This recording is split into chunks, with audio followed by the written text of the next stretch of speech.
up here. Do we have any feedback yet? Are we live though? Are we live? Hello everybody. I've no idea if this has actually started or not yet. So just let us know in the actual chat because it doesn't seem to have started on our... We have a phone here that we're just checking to see if the live actually started. So I'll check on the laptop as well. But let us know in the comments. I don't think we went live. No? I don't know. It doesn't look like it. Ah, hold on. Maybe there's an ad. YouTube running ads already. We're literally 2 seconds in and YouTube is running an ad on our live stream. Ridiculous. What are you doing, YouTube? Oh, you're live. Okay, nice. We are live. I was like, we're not live. Okay, cool. We are live. YouTube is yeah. I have a lot to say about the platform, but they're scrounging money at every way they can at the moment with all these ads. So let's get started, guys. We're very, very jet lagged. Super jet lagged. We arrived early. We literally arrived here. 5 p.m. yesterday. 5 p.m. yesterday. Didn't sleep for 2 entire days. 28 hours of travel across the world. So we have a lot to cover. Do not worry. We didn't, nothing crazy happened in the US. One of the biggest, I guess, one thing I can say immediately to answer a lot of the questions is, why did you leave and your videos are only at a certain point? And it's because we, as YouTubers, we can never film, and this is something that you guys should probably know about every YouTuber because it's very similar. Whenever we release a video, that video was shot weeks in advance. So it can be anywhere from 1 week all the way up to 12 weeks in advance. Or longer, if you wanted to, but we're usually about a month behind. We're usually about 1 month behind. So when a video goes up, it's usually about 4 weeks ago that video was shot. The reason for that is because safety. So there's a lot of people out there that recognize us when we're walking around on the streets. There's a lot of people out there that don't like us because of our opinions. And yeah, that's the main reason behind it. But yeah, just the first question immediately there. I don't think we're rude, by the way. I'm just reading your messages. Here, yeah. The first comment was immediately, I thought you were in the US for 3 months. Yes, we did have a 90-day visa, but after 6 weeks we decided to leave the country because we kind of had 2 options to leave the country. So we went from New York all the way to Houston. That would have been our first out, and then the second out would have been Miami, I believe. Would have been Miami. So either or, and then we decided to take the first out in Houston when we arrived there. We still saw a huge amount of the country. So we saw a lot of the East, a lot of the Midwest. We cut down through the center of the country. We saw huge portions of the middle of the US. We went to Missouri. We went in on a 24-hour train, overnight train, sorry, not 24-hour, 12-hour train. Oh, 12. 12-hour train overnight. Can you tell we're jet lagged? Into rural Texas, into East Texas. And then we went all over Texas, all over Texas. Texas, by the way, our absolute favorite place that we've seen. For sure, in easily, terms yeah.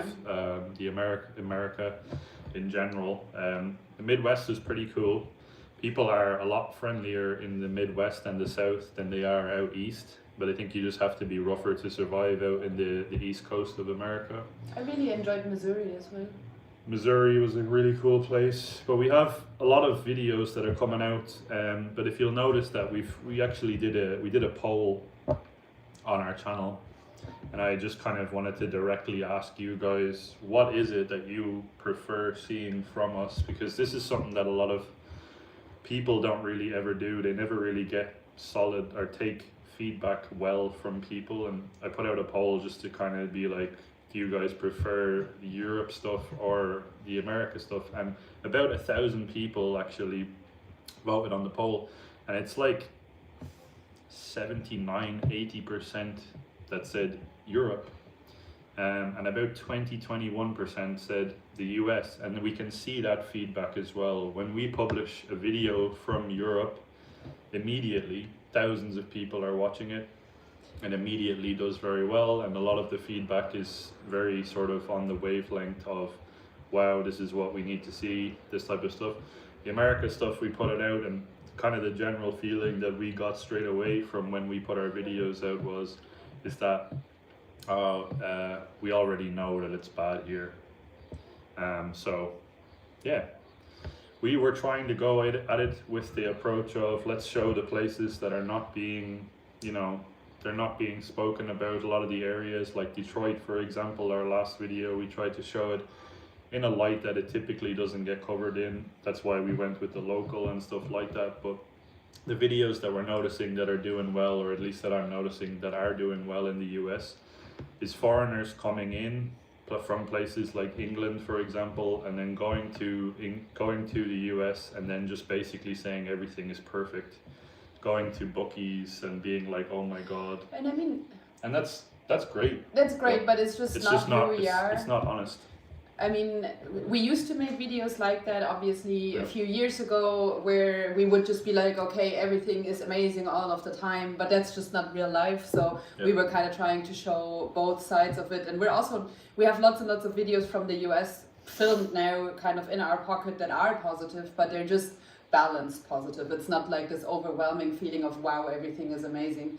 And that's okay. And we're also not saying, oh, the views are low and everything is bad or whatever. We're not trying to say that we're grateful for every single person that watches our content. It's actually mostly to do with how we feel about making the videos. So when we were filming in the US, it's not our home. So if we're being completely honest, we're really passionate about Europe. We're very passionate about covering Europe.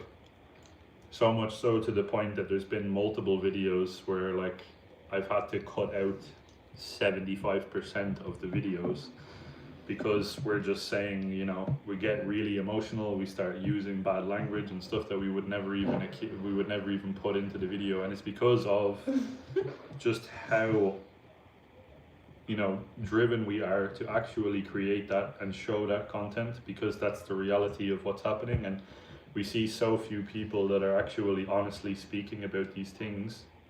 So that's the drive behind the Europe stuff. When it comes to America, people show both sides. Americans are, you know yourself, if you are American, America is incredibly divided politically. It's very much like an identity politics driven environment over there.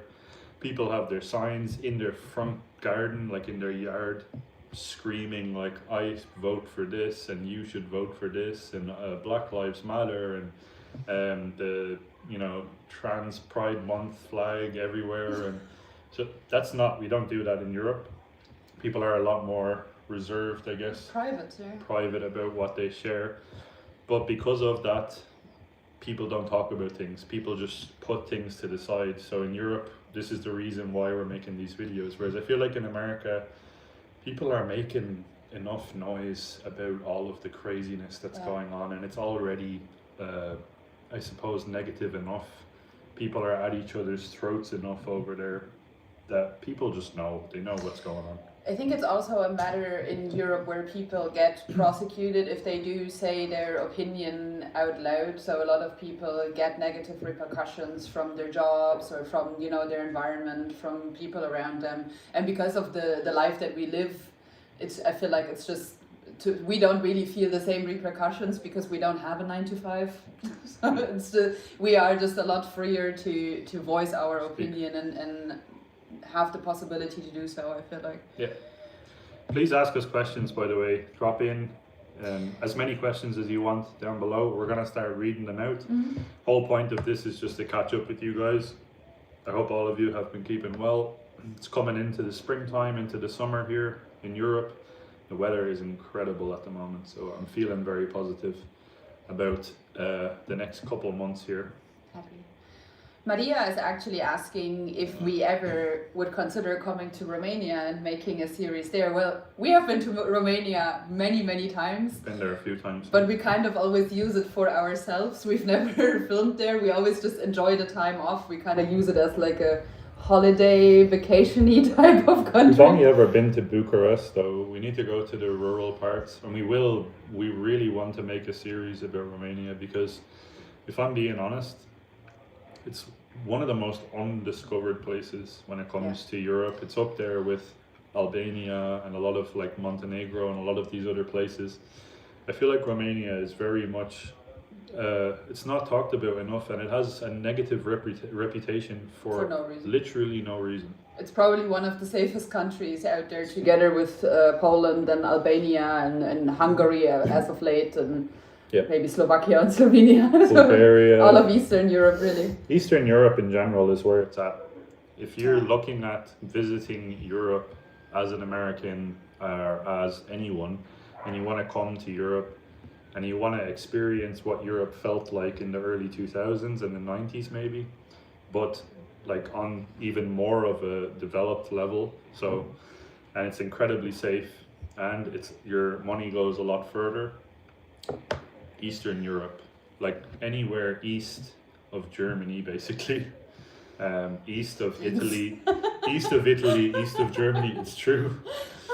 All those places east, just obviously not the war zones, the ongoing war zones, but outside of there, the rest of Eastern Europe is incredible. Yeah.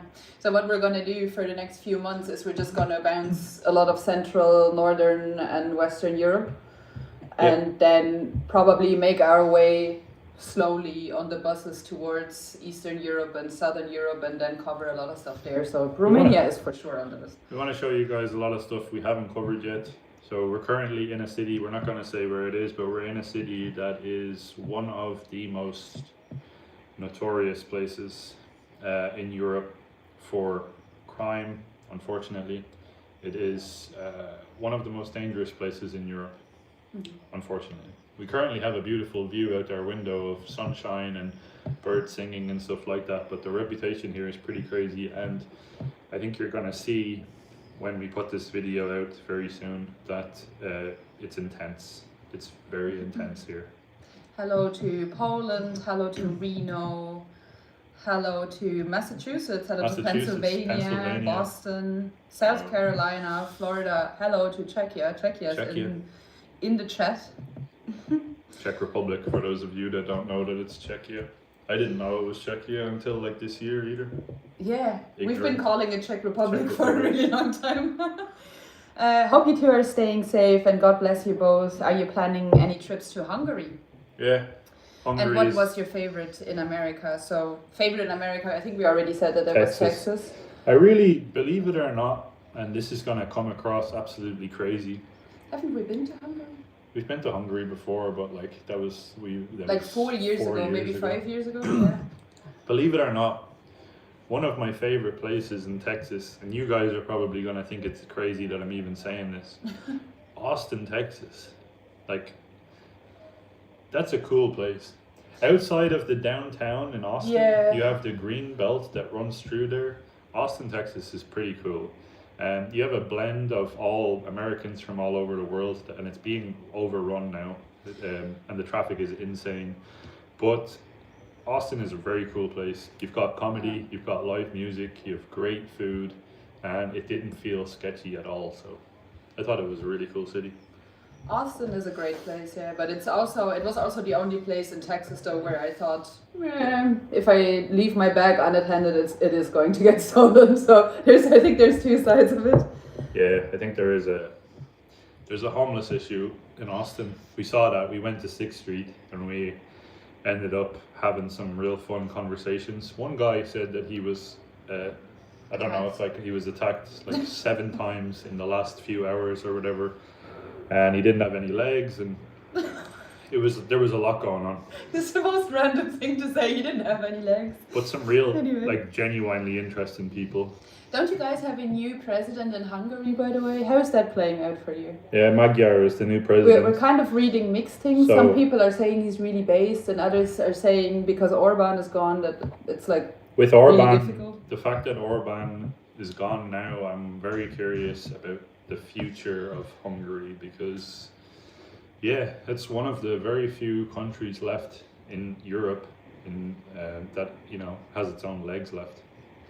Somebody's asking if we're going to go to rural Japan. I think we're going to focus on Europe for now. I would never say never, but for now, Europe is where it's at. We do miss Asia. We spent a solid maybe 3.5, almost 4 years in Asia, and we love the place to bits.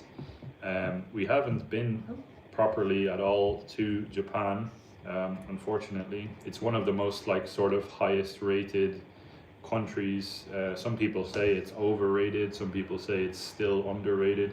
We've no idea.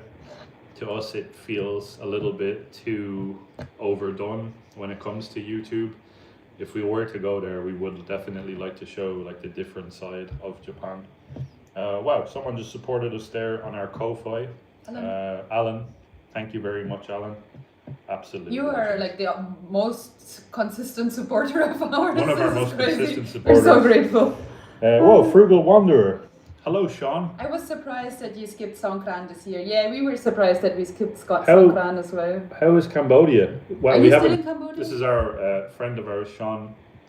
He's based out of Siem Reap. So if you guys are ever interested in actually looking at Cambodia, beautiful country, by the way, and you're thinking about maybe retiring there, or you're looking at it as an option, you should check out his channel because he just kind of does daily vlogs, his daily updates, daily vlogs, live streams and all that stuff from Cambodia. And we missed out on Songkran this year, the water festival of Thailand, which is something kind of the new year. We did that basically 2 or 3 times in a row, I think twice in a row or something, and it's one of the best things that you can do in terms of being in Asia and just getting some good vibes, good fun. It's mainly in Thailand and then also Cambodia, and Laos and Myanmar as well. Well, Myanmar probably as of late not as much. As of late now, yeah, not so much. But if there's any Thai subscriber of ours in the chat, Sawati Pi Mai Ka. Sawati Pi Mai. Happy New Year. Happy New Year to all of the people watching from Thailand. And we're really sorry we couldn't get out there. We were literally in the middle of Texas when Songkran was happening. So it was very far away. Did you go to the Grand Canyon? Sasquatch is asking us that. I'm pretty sure you're not Sasquatch.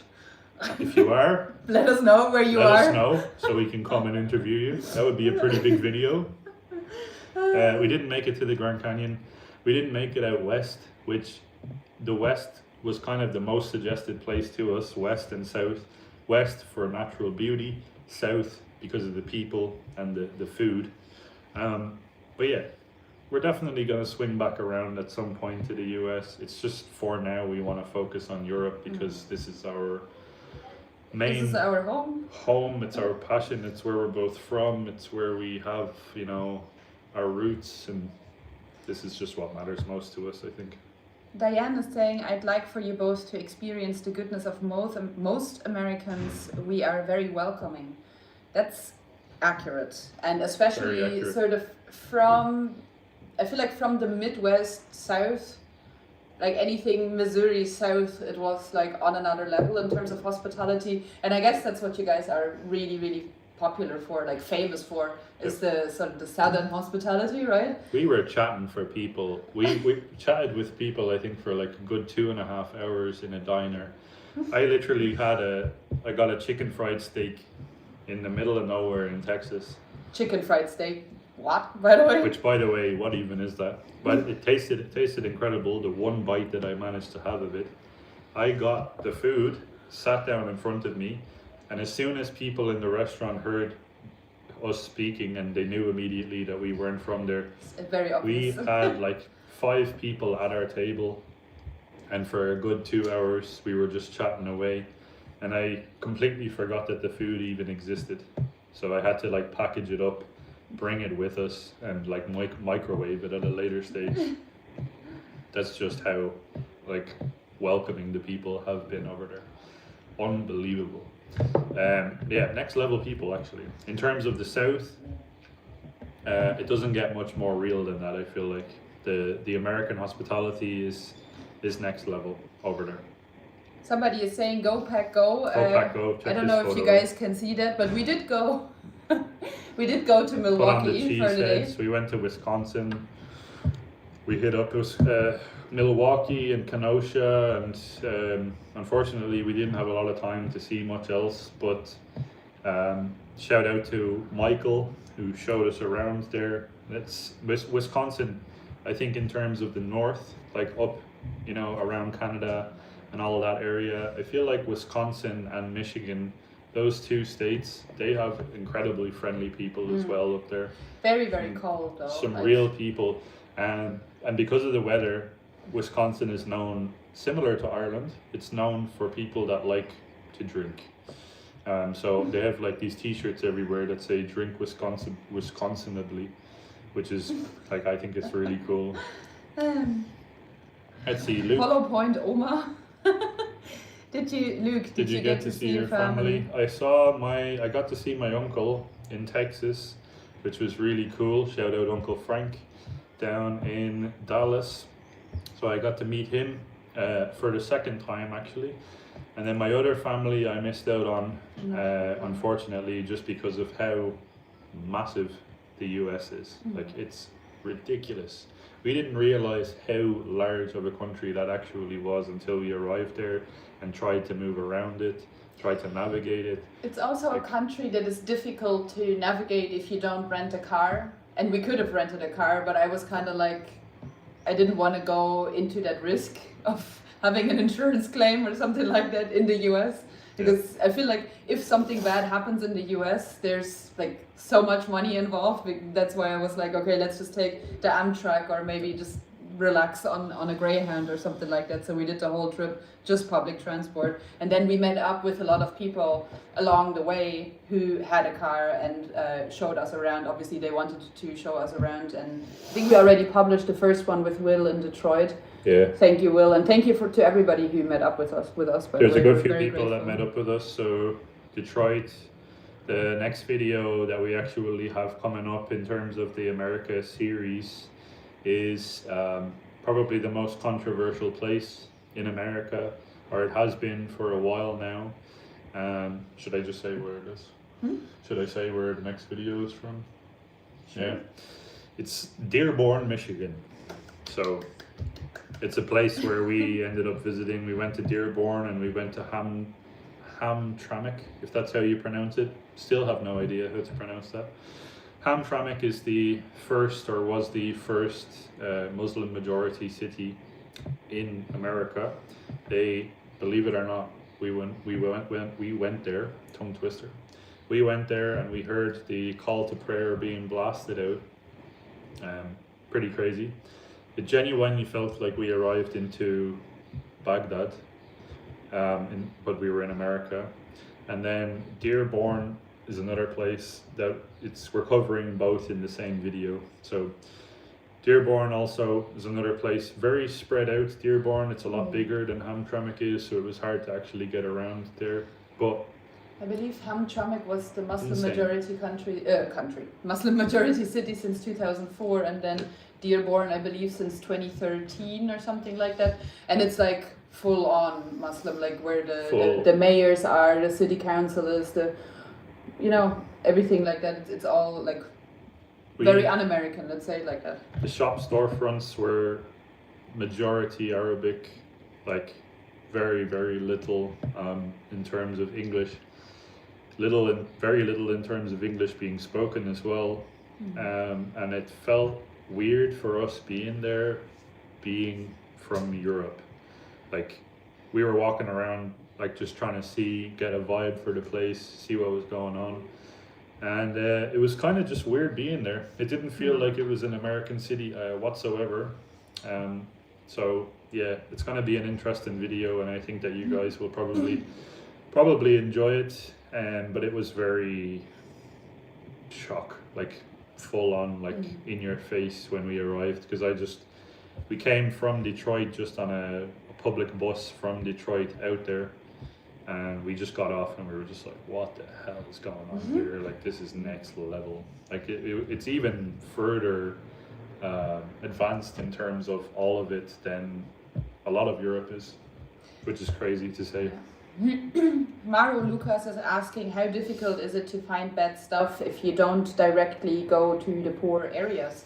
Depends on what continent we're speaking about. If we're speaking about Europe, you find the bad stuff pretty much the second that you leave the tourist area. Yeah, if you stay, we said this in a lot of our videos, if you go to Paris, you stay in a 5-star hotel, if you can afford it, it's probably going to be about $400, $500, $600 a night.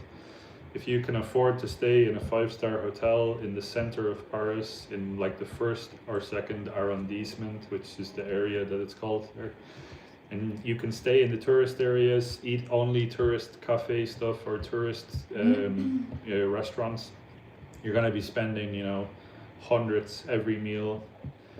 You'll get a real plastic Paris experience. You won't have a clue what France is about. You'll experience basically nothing to do with French culture. But if you turn down the wrong alley from your hotel, if you walk out of your hotel and make the wrong turn down a wrong alley, you'll suddenly realize that everything that you're seeing in front of you is a made-up Disneyland experience of what they want you to see. It's also the thing around Europe, because we are both Europeans, that we don't make videos covering the touristy stuff. We are trying to show you what life is like if you are a working class person in that country.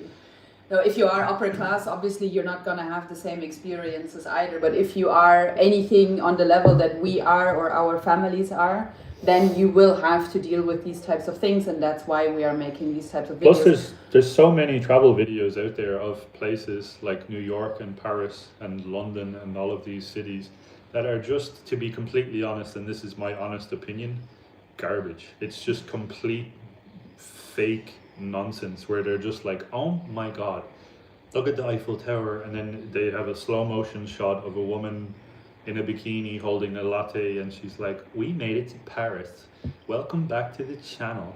Oh my god. There's a space for everything, I feel like. So if you are an American tourist and you're planning a trip to Paris and you want to see all of the touristy things, obviously that's the content that you're going to be consuming. If you are a local in the area, you're never going to watch a video like that. If you are a European, there's no reason for you to watch that. But it's not reality. Yeah.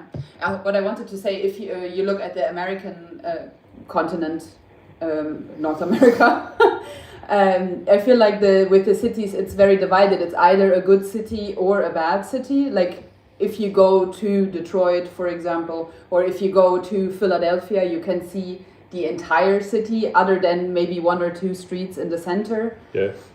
The entire city is either good or bad. I feel like there's sort of nothing in between. Yeah, true. Yeah.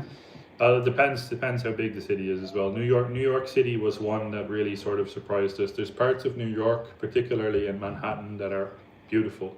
Brooklyn, for the most part, I thought was actually very nice. There's parts of Brooklyn, like Brownsville and a lot of other places in Brooklyn, where you really don't want to be. But there's a lot of nice stuff going on in New York City as well. It's not just one big, stupid, blue city where everything is chaos. Although it smells awful. And the traffic is awful, and a lot of the people can be very pushy and sort of, they're all walking 100 miles an hour and whatever. But if you're that type of person that enjoys that type of environment, then it's amazing. Yeah. Adam is saying hello from Bobber country. Bobber country. Shout out to Poland. Don't say that on the live stream. Sorry. Naomi's cursing in Polish. I'm cursing in Polish. On a live stream. Did you get to visit the states you wanted to? Mostly. I mean, we wanted to see a lot more of the South. I was really interested in Louisiana. Louisiana was a place that we really wanted to go to, and I think number one for me was Alabama. Yeah. I really wanted to see Alabama. I wanted to see Mississippi. I wanted to see Florida, Georgia, but it's too big of a country. It's massive.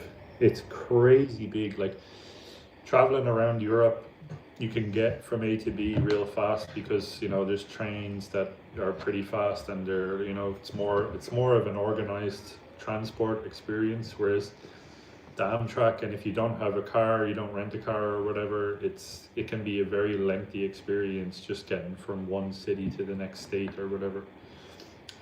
Let's see. So Paul, Crocodile 1313. Hey Luke and Naomi, it's Paul from St. Louis. You guys headed back early. I hope everything is okay. Everything is good, Paul.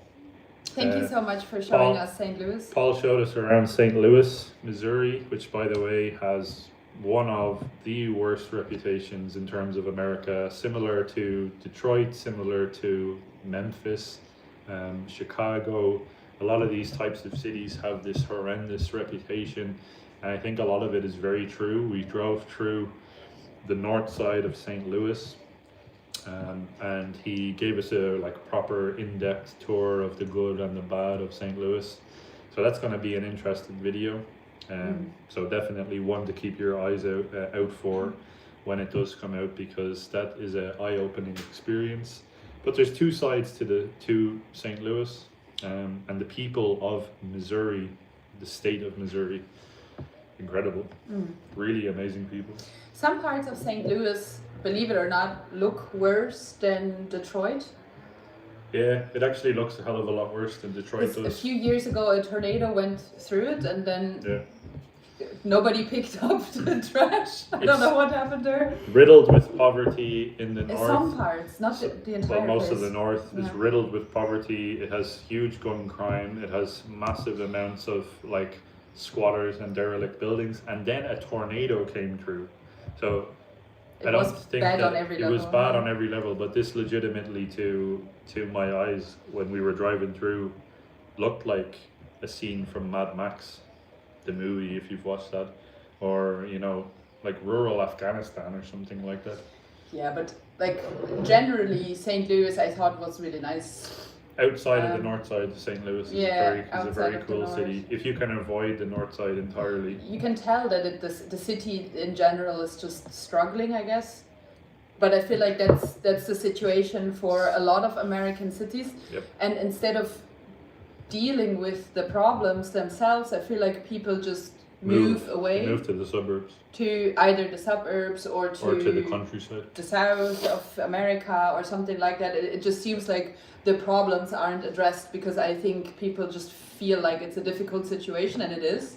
Yeah. Because not everybody can go into politics, and the politicians that are there a lot of times are just not doing what they're supposed to be doing. It's very sad as well, because not everybody can afford to leave these types of cities. So if you're in St. Louis, or you're in Southside Chicago, or you're in the east side of Detroit, for example, you're in a lot of these areas that are very much damaged, derelict and dangerous, and you don't have the money to move, God bless you, because it's not a good situation to be in if you can't get out of these types of cities, which I think is the case for a lot of people.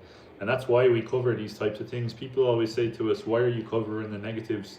And it's well, we're not looking for the negatives, we're just looking for everyday life and for the reality of things. And unfortunately, the majority of people that are living in a lot of these cities, it's the same in Europe, the working class real people are the ones that can't afford to stay in the nice areas that are hidden from all of the danger and all of the other stuff. So we want to show the areas where the majority of the people are, which is something, I don't know why that hasn't been done before, but I think people are afraid to speak about it, because they're afraid of backlash and whatever. And we published the New York stuff on our social media, and that got crazy negative backlash on our social media. People on YouTube, sending not us, so much, just on Instagram. YouTube, not so much. For some reason. And on Instagram, we get messages on a daily basis of people basically threatening to take our lives because of how upset they were.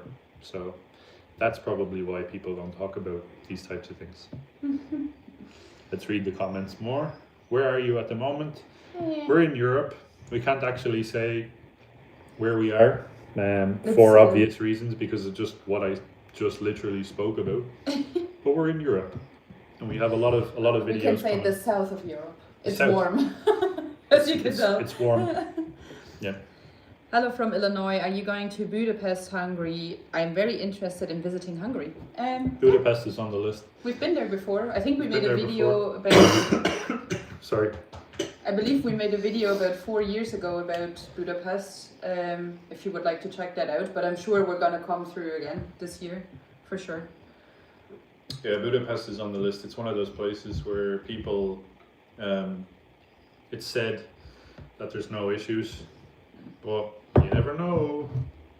3:43 a.m. in Sydney. Why are you awake? Historic Australia is watching us at 3:43 in the morning in Sydney.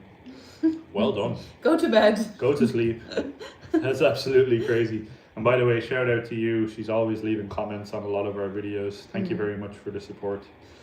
We really appreciate it because sometimes, depending on the video content that we publish, YouTube doesn't like it very much. Jenny is saying, in my opinion, you should come back to us. Miss you. We miss you too. We miss you too. We're going to come soon. Within the next month or so. Within the next month. For sure. We're going to swing by. Is there footage of you guys in Austin? Yeah, of course. So we have, I think, about another 10 or 12 videos that are we filmed left. a full video in Austin. We filmed a lot more videos and we're going to be releasing them. We have, believe it or not, I don't know if you guys know this, we have 2 other YouTube channels. They're that we don't use. We use them sometimes, but they're solo channels. So one is my solo channel. It's called The Lost Irishman, and hers is called Naomi Nomad, and that we sometimes publish videos on both of those channels. So we're going to have a lot of the US stuff. We're going to start publishing on those ones. So we're going to be sharing those channels as well, connected with our main channel. In time. So you guys can actually go and check out those. A lot of those videos are going to go over there and it's going to be a good time. Hopefully we can start being more consistent with the solo channels as well, just to give you guys like an extra perspective and a different look, a different feel, I guess, for how both of us view the world on our own videos. Let's see, how many countries have you been to so far? I think we're very far behind in terms of comments. We're very far behind, I'm sorry. There's over 200 people in here and a lot of people are writing, so keep the questions coming, but I think we're very slow at reading. How many countries have you been to so far? I think probably... with the channel, I believe, like the 2 of us together, about 50 or so? 50 to 60 Me countries. By myself, 70-ish. Naomi's been to about 70-ish and I've similarly been to about, I think, 75 countries. We don't really keep count of all of the different types of places, but if I was to guesstimate, probably about 70. Mm. Richard says, Christ is king indeed. You in Chicago? No.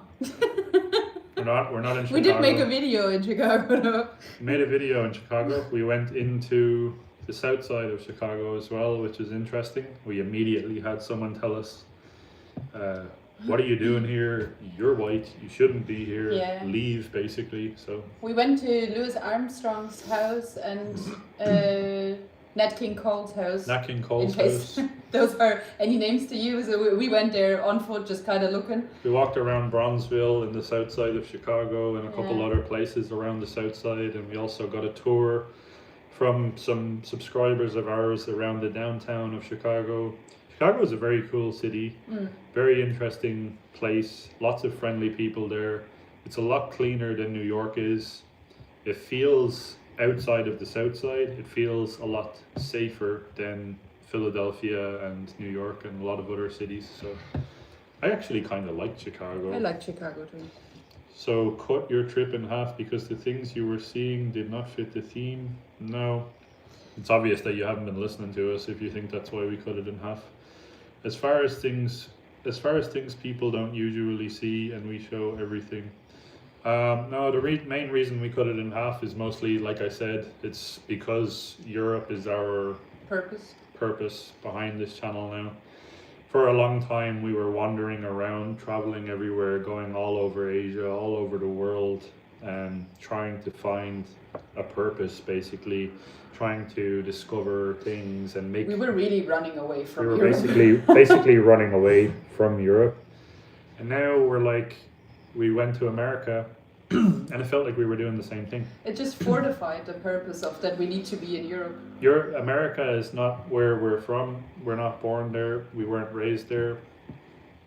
I have some family there, but they also say to me, you know, America is the way it is, and it's very divided, and there's a lot going on there, and there's already enough, as I said, there's already enough negative stuff going on in the US that if we make honest videos about showing the reality of some of the big cities, which is something that we like doing because that's interesting to us. We like having conversations, and we like highlighting places that need to be highlighted in our opinion.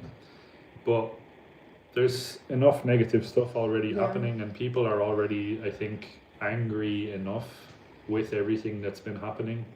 So why would we continue to do that? We need to be somewhere where our videos are interesting enough that people actually care, and they're different enough that people actually want to see them, and we care enough to actually put a huge amount of effort into making them as well. And a lot of it's also obviously a big investment every time that we make a video. Every time we make a video, it's an investment as well. So that's also a huge aspect of it too. The other thing I believe for the United States is the both of us also felt physically not great because the food. If we're being completely honest, the food. If you don't have a lot of money and you're going to Walmart, like we don't have huge amount of money, but we go to regular places, H-E-B, Walmart, Kroger, etc. And if you're traveling and you don't have a kitchen, you can't really cook for yourself. So we were very much sort of dependent off of the ready-made food in the US. Without trying to spend the money on a steakhouse or something like that, I feel like we went physically downhill really, really fast. We felt sick, literally. Towards the end of it, we felt like we were kind of... we were eating slowly dying. Eating a lot of crappy stuff and a lot of easy stuff, and then that combined with all of the traveling, plus we're not super young people. Like we are young people. We're young, but like excuse me, we are like, young people. We're not super young. We're in the 30s. If I did that and I was traveling around and I was in my early 20s and I was just eating garbage and I was like in a different city or a different town every 2 days like we were in America, that's fine. But now I'm like, hold on a second, like what are we doing? For some reason as well, I was allergic to everything in the US. So I'm kind of like a sensitive person. I have lots of allergies and autoimmune disease and all of that boring stuff that I don't want to talk about. But for some reason, I was allergic to everything in the United States, from pickles to the bread to everything. So it was just really uncomfortable to be there for a long time. Yeah, after a while it just gets a bit much. Let's see, we have so many comments, guys. Let's go to the newest. But we'll go down to the newest and read what's the newest. America food is literally poisoned. Yeah, that's what it tastes like. And if I'm being completely honest, we ate a lot of it we were there, in total it was more than 6 weeks. We were in the US for 2 months. 8 weeks, yeah. And over the course of the 2 months, we ate a lot. We traveled all over. We went from New York up to the Midwest and all the way down to Texas. And we ate in different places and different types of food literally every day. And by the end of our trip, I felt numb. Like I felt physically numb. And I was like kind of just operating on autopilot. Yeah. And I was like, this is just strange. And I felt my energy every day was rising and falling randomly. Probably just from a lot of the added sugars, a lot of the red 40, a lot of like the as well, like random stuff. We were looking at really bad things, and at some stage we were just like, yeah. that sort of numbness where I don't know if that has to do with the food or with the water, or I don't know. At some stage we just kind of felt like it wasn't. You should be really upset about things, but you don't have the reaction that you're supposed to be having in a way. I find that really strange, and that in the US, that's the first time that ever happened to me. I felt really strange. Yeah. Literally, like with almost everything that I ate afterwards, it felt awful. Hello from Hazard. Hello from Hazard, Kentucky. That's a very random. I didn't know there was a place called that. The food in general, like taste-wise, it tasted incredible, and I can see why people like. For sure, they gained so much weight. We both gained weight like crazy while we were over there. It's also that everything has so much sugar as well in the US. Like even if you eat a slice of bread, you have a sweet taste in your mouth afterwards. And after a while, our bodies started craving the sweet stuff like it was a drug. And obviously sugar behaves in the body like it is a drug. It connects your synapses in a way like the same way as cheese does. And the Basically, the same way as illicit substances do. So after a while, I was like so on edge that I needed more sugar. That it just felt really uncomfortable. We actually are thinking about doing a video about the food and how we felt the food was in the US, specifically talking about how bad we felt, how sick we felt. So if that's a video that you would be interested in us doing, like a proper like 20-25 minute video breaking down everything and talking about it properly, let us know if you want to actually see a video like that, because I've no idea if that would be interesting. Yeah. It's completely off topic for usually what we make, but let us know if you want to see it. Andrea is saying I have to buy meat and eggs from a specialty farm here in the US that I can actually trust. And that was another thing. Sometimes we would, obviously, in some places we would have a kitchen and we would buy, organic grass-fed, grass-finished beef and pasteurized eggs and all of that, but it was a little bit better, but it still didn't feel like normal. When you read the ingredients list on stuff, yeah. Like I picked up one day, we were in a HEB in Texas, and I picked up like a pre-packaged pasta thing. Pasta is supposed to be super simple, and I picked it up and the ingredients list was like this long. And I literally was like, I can stand here and read the ingredients list of this pasta for like 15 minutes. It's all like a Harry Potter book, and it's pasta. Yeah. It was like, what's going on? Why are they putting this in the food? We bought a lot of these like organic beef sticks and stuff like for travel days, and like cheese and stuff like that. But even the beef stick, it kind of looked like it was made from plastic, even though it was like, $50 for the bag. Or I don't know. It's just really expensive for an organic grass-fed type of quality, but you're still not getting the quality that you should expect to get off of your food. Yeah. I showed my dad a beef stick on camera while I was talking to him, and he was like, that's not meat. Beef, that's another thing. We tried the beef jerky and a lot of the other random stuff, truck stop snacks and whatever. And then we had like this one, it was like a Sims or something, and it was like a sugar-free grass-fed beef, supposed to be like a really natural thing. Similar thing again. You turn the bag around and you read the ingredients, and it's like just full of crazy stuff. Like, why would you add like sugar and like all of this random like syrups and things into beef? It's to add to the shelf life, obviously. And that's another thing. I bought a batch of bread. Remember we bought a batch of bread? A batch of bread? I bought some bread because I wanted to make some peanut butter jelly sandwiches, because it doesn't get more American than peanut butter jelly sandwiches.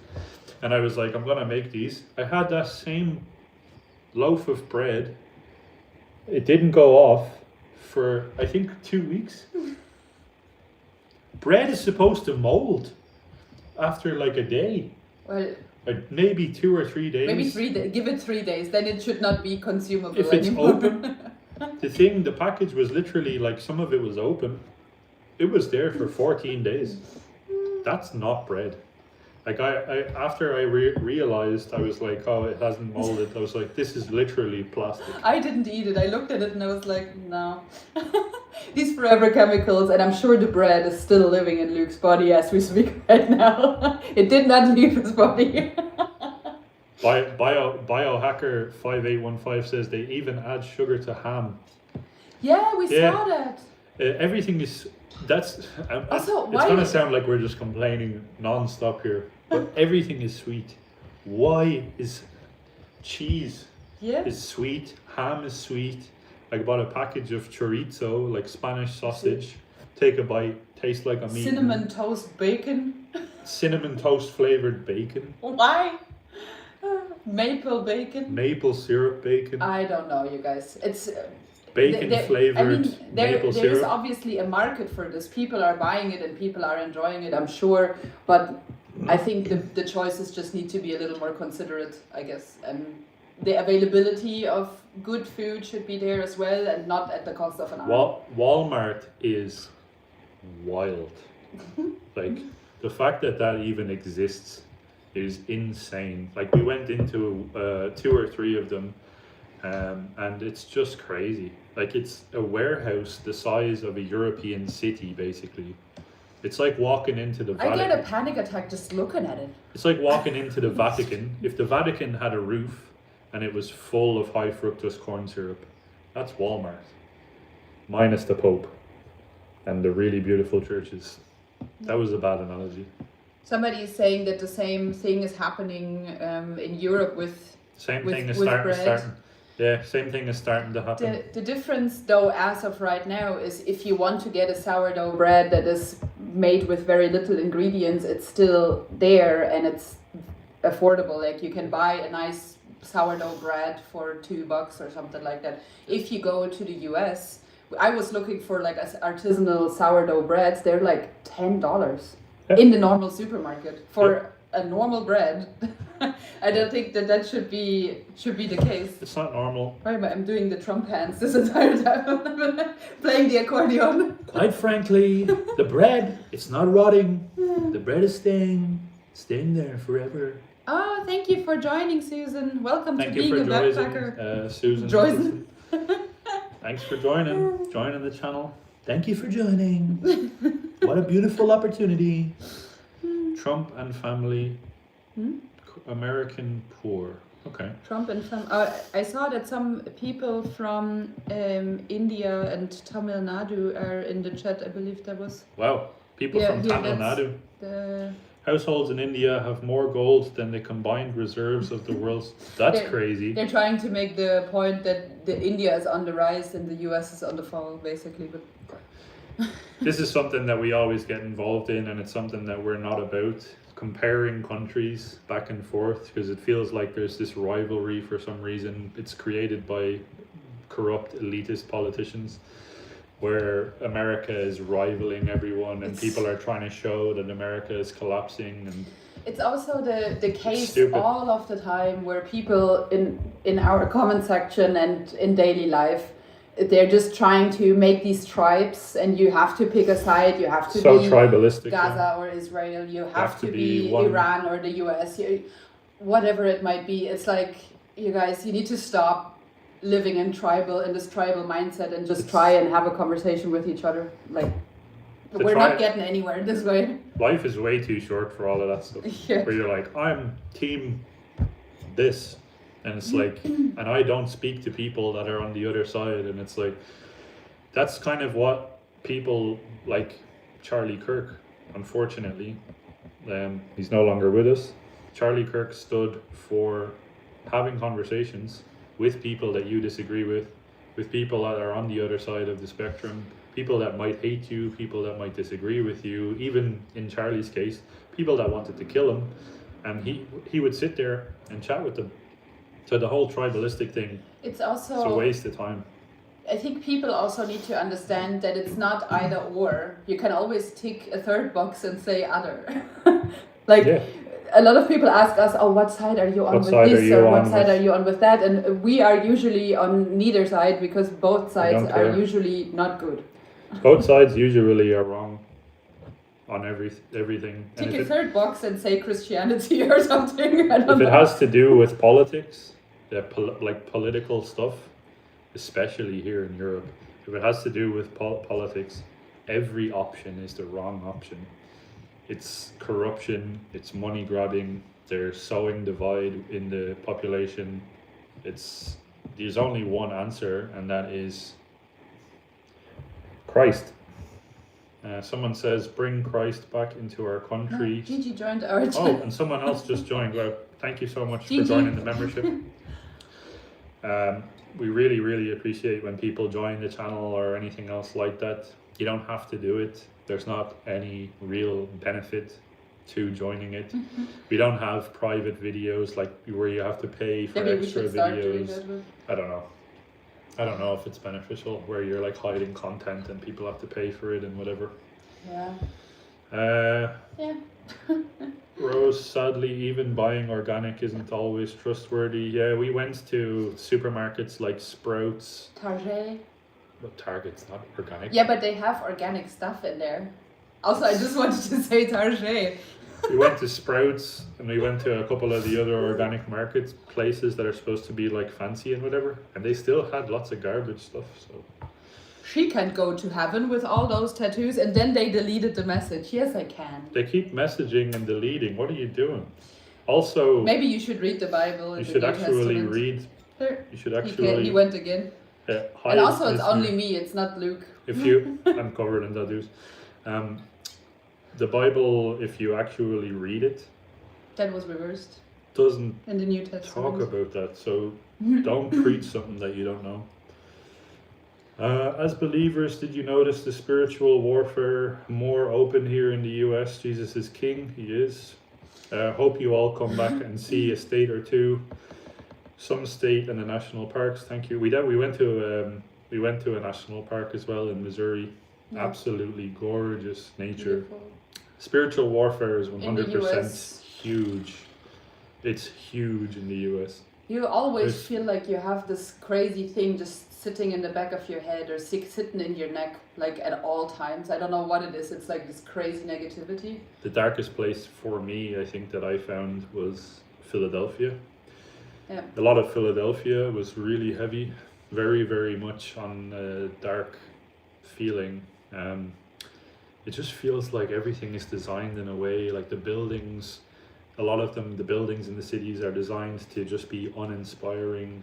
A lot of the modern art is really crappy. It's also in a lot of Airbnbs and hotels that we were in, you couldn't open the windows, like you couldn't even let fresh air in, and the places were really dark, so you would be sitting in LED lights with no fresh air for the entire time. And I feel like it's just sort of designed in a way that it's trying to make you feel unmotivated and low energy wise all of the time. And it's, I mean, if you combine no fresh air with the food, with the legalized substances, with oh my god, with the thing that nobody walks, that you have to take your car to go everywhere, and I don't know, if you combine all of these things together, it just makes a really unhealthy soup. Like, Yeah. it's just really difficult to navigate. Everybody's driving, everybody that's walking around. So the people that are actually walking on the streets are typically homeless people or drug addicts and stuff like that. So if you go there with the intention of like walking around and trying to enjoy yourself, a lot of times you're gonna walk through like literal like homeless encampments and stuff like that. This is for a lot of the blue cities. Like Detroit was one, Philadelphia, New York, Chicago. A lot of times if you're walking around, you're going to end up in some really bad situations. So I understand why people drive a lot of times. But man, is it depressing. In some areas of the cities, it can be really crazy, similar to a lot of Europe. And this is why we like to make these videos, is because we see it heading in a really negative direction in Europe. And yeah, it's a mixed bag. Let's see. You guys know you would rather live in the USA. No. So That was actually the decision. Yeah. In a lot of like, we obviously we made a decision where we want to live in Europe a long time ago. But even from 7 years ago, we were like, oh, maybe the US is still a thing. Maybe, you know, there are benefits of living there, obviously, with the free speech and everything that is involved. Which is definitely which is still a thing, but the free speech stuff is the number one reason. Also, there's a huge amount of opportunity still present in the US in terms of like jobs and stuff like that. I think that that's still the case. Outside of that, though, I think the negatives outweigh the positives as of right now. So I don't know. It just fortified us in our decision to go to the place that we picked a few years ago, and that's what we're gonna do by the end of this year or by mid of this year. Yeah. Europe is just a place where we feel the most drawn to because of the history, thousands of years of history, particularly Christian history, built up, the entire continent built up by Christian history here.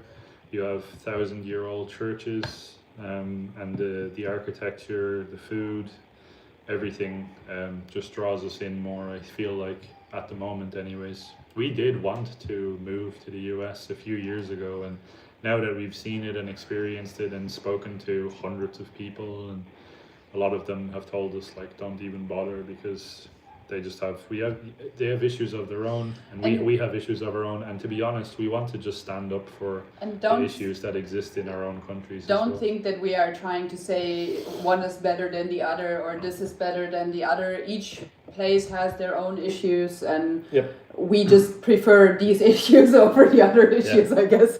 I don't know. Every single country has their own. But it's because we know these issues in Europe and we know how to navigate them. Yeah. Where I feel like in the US we are not aware of what kind of a thing it actually is, you know? Yeah, exactly. Not visiting Canada, no, because I'm pretty sure that we would not get a visa to even enter Canada. They do a lot of checks on us, so for us to go into Canada, there's a huge amount of stuff that goes on. Canada is legitimately like on the level of like, it's getting close to like Cuba, like North Korea type level of stuff that's happening over there. Lol, my dad never understood why I love to spend all day in our supermarkets and take back luggage full of food. I meant the next comment. Yeah, supermarkets are massive. You could spend a week in Walmart and still not see things. Let's see, Tammy says, could you tell the difference between the blue states and the red states? Very, very, very obvious. Yeah. It's night and day, the difference between blue states and red states. So blue states, you need to keep your head on a swivel. Things are filthy and it's incredibly expensive. The red states, much more affordable, way less dangerous, and 100 times cleaner. I don't know how no one notices that. Like the people from the blue states, they move to the red states and then they vote the same way. What the hell is wrong? Like, why are you doing that? I think the biggest difference between the red and the blue states is that in the blue states, everybody points the responsibility towards the government. So if, for example, let's say you have lots of garbage in front of your sidewalk, in the blue states, the people would be like, but the government needs to clean this up. If you look at the red states, the people take responsibility a little bit more, I feel like. So if there's garbage on their sidewalk, they are more likely, let's say it like this, they are more likely to go out and actually clean their environment or look after the neighbors, or like that's kind of the biggest thing I felt like. Yeah. Where I don't know, in the blue states or blue cities and blue states, it was a lot like rely on the local government, and the local government obviously can't facilitate what people are asking for because it's just too big of a job. Everybody is responsible for their own thing, kind of a thing, you know. I find it fascinating how, like, for example, Austin, Texas in general is this red state, and everybody from California and New York and all of the northern states, a lot of them are moving to Texas and to Florida, but they're voting the opposite of what made those states great. That doesn't add up in my mind. Let's see, Casper. Hey guys, I've been following you guys for a long time, loving the stream. Thank you, Casper. Are you Casper the Ghost? Let us know. Second Amendment, yeah. Second Amendment is a real... It's a real thing, yeah. There are some parts of Europe where... You can't speak. You cannot speak properly. Oh, I thought the second was the gun thing. Oh, sorry. Yeah, continue. Some parts of Europe... I mixed it up. You can actually own pew-pews. I'm not sure if I'm allowed to say that on the stream. Not sure if you can even say it. Without going through a crazy amount of paperwork and a crazy amount of money. So in some parts of Europe that's still possible. And those are the parts that we're looking at moving to. So yeah. It's a lot easier in the US, obviously. I'm going to have all the pew-pews. All the pew-pews. Klopper says, love your channel. Thank you very much, Klopper Ronell. Laura Lee says, right? Oh, no, you are good right where you are. Yeah, that's for sure. I think we made the right decision in terms of just general gut feeling. It's nothing at all against America. It's just, I think people need to stick up for where they come from and their own country, and this is our home. at this time more than ever that needs to happen. And I feel like making all videos and content about America and stuff like that, it doesn't feel as authentic and as genuine as it would if we were doing what we're doing or have been doing here in Europe, because we just feel like we need to show what's happening here, because it's not just a small area that these problems are situated in. It's most of Europe now at this point. Yeah. Someone says here, David, please move to China. Great food, affordable food, rent friendly, no guns. Well, the no guns part is something that we have an issue with. Can we just say pew-pews? Pew-pews. Please. China is, we enjoyed a lot of our time. We traveled all over China and we've been there 4 times. But it's not a country that we would live in because it's not our country. It's not our home. It's not where we're from. And it's not a country that we would fight for. And that's the real issue here. And that's why we wouldn't also live in Brazil, or we wouldn't live in Greenland or whatever. It's because we don't feel emotionally tied to that place. And that's, in my opinion, that needs to be a big indicator. And this is why I have such an issue with people that just randomly, you know, go to other countries and they don't feel like, you saw, if you've seen the video with Tyler Oliveira covering this stuff in Frisco in Texas with the Indians, and all of the people that are there, the Indians that are there, they say their homeland and the place that they would fight for is India. It's not Texas, it's not America. So in my opinion, why are you there? Why would you go to a country and live there and feed off of, you know, taxes, or feed into the tax system and do all this stuff when you're not willing to do anything to actually protect that country? It doesn't make sense in my mind. I think the determining factor if you would move to a country or if you live in the country is, would you stand up and potentially give your life or your children's life for that country? And it's just honest. We wouldn't do that for China, and we wouldn't do it for the US. Yeah, because we feel like Europe is somewhere, again, thousands of years of history, and all of our family is rooted here. Our religion and everything else this is just a place where we feel like it's home, and it's somewhere that makes sense for us to be. Where are you moving to in Europe? We're not going to disclose that as of yet because safety reasons, but at some stage we might. We're gonna, at some stage, yeah, we definitely will. We will at least say the country, but not like specifics, I guess. Our goal is to eventually, in the next year, is to move to this country and settle, have a family, and make very sort of traditional focused videos. The channel is not going to stop, so we have, you know, probably another good at least 5 years, I guess, ahead of us of making these videos, but it's going to be a different type of video soon in the next sort of year or two. But up first, carnage in Europe, as always. Let's see. Sorry, I'm just hiding people from the channel. From the authoritarian and tyrannical. I'm not sure what that refers to, so let us know. Biohacker5815 says Canada, the world capital of cold. Yeah, it looks really cold up there. Justin Trudeau is a weirdo. He's no longer in power, no? Is he no longer in power? Yeah, whoever else they have in there. Isn't he with Katy Perry on some yacht in Europe? Yeah.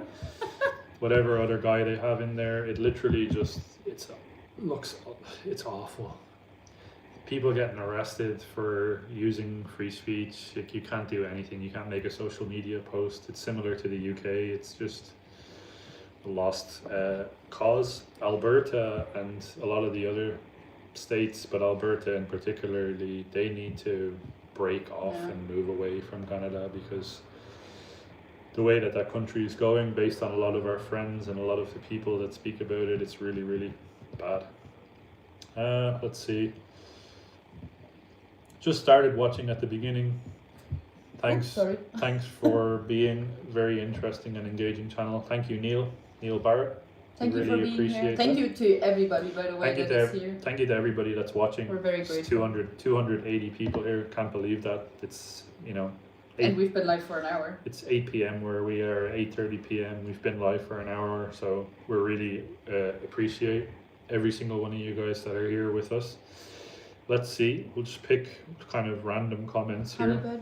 Honey Badger just sent us €4 super chat. Thank you very much. You really don't have to spend your money. All of our content is for free. So we make the videos and YouTube decides how much advertisers they put on the video, and we get paid based off of that. So you guys don't have to spend money for us to be all right. You just have to watch our videos. They're for free. Stephanie is asking, are there strict laws against substances in Europe? Yes and no, depends on the country that you look at. Obviously, we have lots of countries in Europe and every single country is a little bit different. But a lot of the countries as of recent, like Germany, for example, are moving towards legalization of THC, for example, which is like, okay, we're just at the starting point of what the US did a few years ago. And I'm not gonna lie, I'm not loving it, but that's just my opinion. I'm not a politician and I never want to be. Yeah, very, very true. Love to watch your channel, loved your Euro tour of different cities, having traveled to Europe numerous times. Luke, Ireland in my top 5 for most beautiful countries. I would say I love my country. Yeah, Ireland is, it's beautiful outside of Dublin. Outside of the main city of Dublin, it's gorgeous, but Ireland is also it's in a really bad way. Incredibly corrupt politicians, really, really deeply corrupt politicians. The government is doing everything it can actually to replace the native Irish people, which is really, really bad. Gloria Hansen says, how is Austria lean red? So in Europe, we don't actually we don't have red and blue. We don't really have red and blue, so it's not really seen like that this way. It's not like sort of color-coded parties or this type of stuff. It's left and right, yes and no, but even for example, you'll have 4 or 5 parties in some countries, and some of them will... Yeah, we have a crazy... Every country has crazy amount of... every country has a crazy amount of parties. It's not the one or the other. It's usually 10, 20, whatever amount of parties that the country wants to come up with, and each of those parties are having their own issues. So but Austria is probably a little bit more conservative, I would say, but also moving towards loose immigration and all of that. So I don't know what Vienna how it's gonna play out. Yeah, you guys have probably seen our Vienna video. It's changing. It was the video that we made in Vienna, it was more so focused on the general area that had problems in it. But, and I've said this in a lot of videos, if you have an area like that in a city, that is like having a broken window in your house. If you're not going to fix your broken window, the rest of your house is going to eventually be destroyed. So it's a big issue, in my opinion, that Vienna is heading that way. I hear some Europeans are moving to Australia. Yeah, a huge amount that has always been the case. Irish people and Germans. A lot of people that I know, people that I went to school with, moved, and I mean hundreds of people that I used to go to school with literally live in Australia now, and Australia looks incredible. In some ways, it's in a lot of ways it's obviously because of the weather. And then opportunity as well. Where Australia is still a country where if you work really hard, you can make a lot of money. Yes, they have a bad taxation system as well, I believe. Yeah, I'm not sure actually. I have no idea. But from the people that I hear that went to Australia and then come back, they say it's easier, generally speaking, to make money within Australia than it would be, for example, in Germany. Yeah. Let's see. Yeah. The fence lizard. That's a funny name. What? Fence Lizard 9927. They only went to the crappy areas to highlight a view of the US as in decline. No, we went to New York City, which is one of the most popular cities in the world. I think it is probably the most popular city in the world, Paris actually. is. Maybe Paris is a little bit more, but like New York City is legitimately the most popular city in the world. And we went to Manhattan, we went to Brooklyn, we went to Queens. We made a positive video We made a about very Manhattan. positive video about Manhattan, actually talking about how much we liked it. We ended the video talking about how much we liked it. We also highlighted some of the positive stuff in Detroit, which is a city that is known for being, by a lot of people, probably one of the most dangerous places in America, or one of the most sort of declining places in America. We're not purposefully looking for that type of stuff. It's more so we're just looking for interesting places for us, and we like to talk to people, and the most interesting people, the majority of the time, are in those types of places where working class people are, people who are similar to us, where we both grew up in very sort of low-end working class backgrounds, so we get along with those types of people. We're not going to have a nice productive conversation with someone in a 5-star hotel spa somewhere, because we're just not going to probably get along very well. That's just being honest. It's again the same. They showed the worst. Shudder at the idea of visiting any location. Yeah. Yeah, Europe is a mixed bag.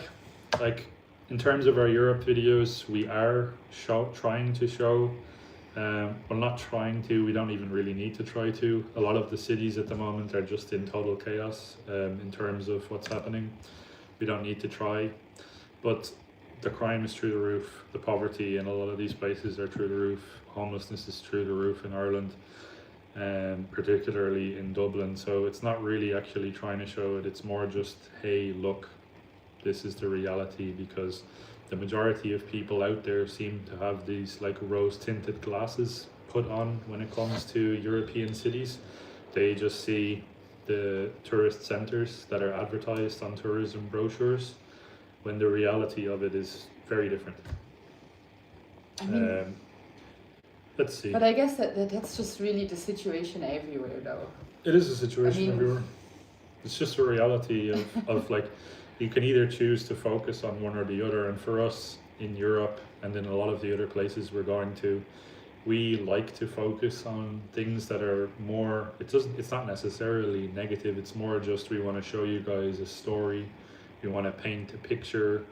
Like, we want to talk about, for example, the Christian history in a certain country, and then show you what way it's going. We usually talk about things that are important to us and issues that are important to us. And I mean, obviously we can go to Paris and make an amazing video showing only the amazing sides. Same with every single city in Europe. But it's just, as a European, and I'm saying European because two of us are from 3 countries. As Europeans, we know the reality of it. So we know the actual stuff that's going on, and we're not going to sugarcoat everything. We have the ability to show you everything that's great, but it's not real. It's dishonest. It's dishonest. If you go to a city and you just say, this place is perfect, and you're drinking a coffee and everything's amazing, and you're moving the camera, as soon as you see a homeless person, you move the camera the other way, and which is 99% of the travel channels out there. They just ignore all of what's going on in these types of places. And for me, I just see it as really weird and strange, and why would you do that? And just because you're afraid that you're going to upset some of the locals or whatever. But it's just the reality. In all honesty, we made a lot of videos as well in other countries talking about issues that other people are causing there. So, for example, in northeastern Thailand, we've been talking about how elderly Western men are causing issues there to the local female population. We talked about Western influence in Bangkok. This is the thing that Mexico City, people, everywhere. The thing that people might not realize is, like, we think the same way everywhere. So we went to Bali on a family trip. We didn't film videos. We didn't film, but I really wanted to make a video there. And if I was to make a video about Bali, the video would be titled, "This island is being taken over by white Westerners," because Bali as an island is being literally taken over by Australians, it's being taken over by Europeans, it's being taken over and run into the ground by a lot of these people. So when people say to us, oh, you're only targeting certain types of people, it's like, no, Thailand has the same issues, and we've spoken about it in our videos With in Westerners Thailand, with coming. Westerners coming. Bali has the same issue. Or A lot Indonesia in of general. some parts of Asia are starting to have these issues Mexico as has well. the Mexico issue. City has these issues. Playa del Carmen, Cancun has a lot of issues where locals are being gentrified out of their areas, and we've been talking about that in those countries as well. Yep. It's just that really fit the narrative and nobody was upset about it for some reason. But now that we speak about the West, everybody's upset. So it's like everybody's okay. upset because apparently it's not right for us as Europeans to want to have our own country. Poland looks like they are resisting many things and they seem traditional. Yes, that's accurate, but they are being fined by the European government a lot of money for every single day that they are resisting, which is, I think, why a lot of other countries aren't resisting, because every single day that they choose to, have no immigration, or let's say low immigration, whatever, and not implement certain measures, every single day they have to pay millions of euro in fines. And the same goes for Hungary. Hungary has been paying millions every single day that they haven't been accepting the measures that are taken by the EU government. I'm gonna try and scroll down a bit and pick some comments here, because we have a lot of comments actually to get through. Let's see.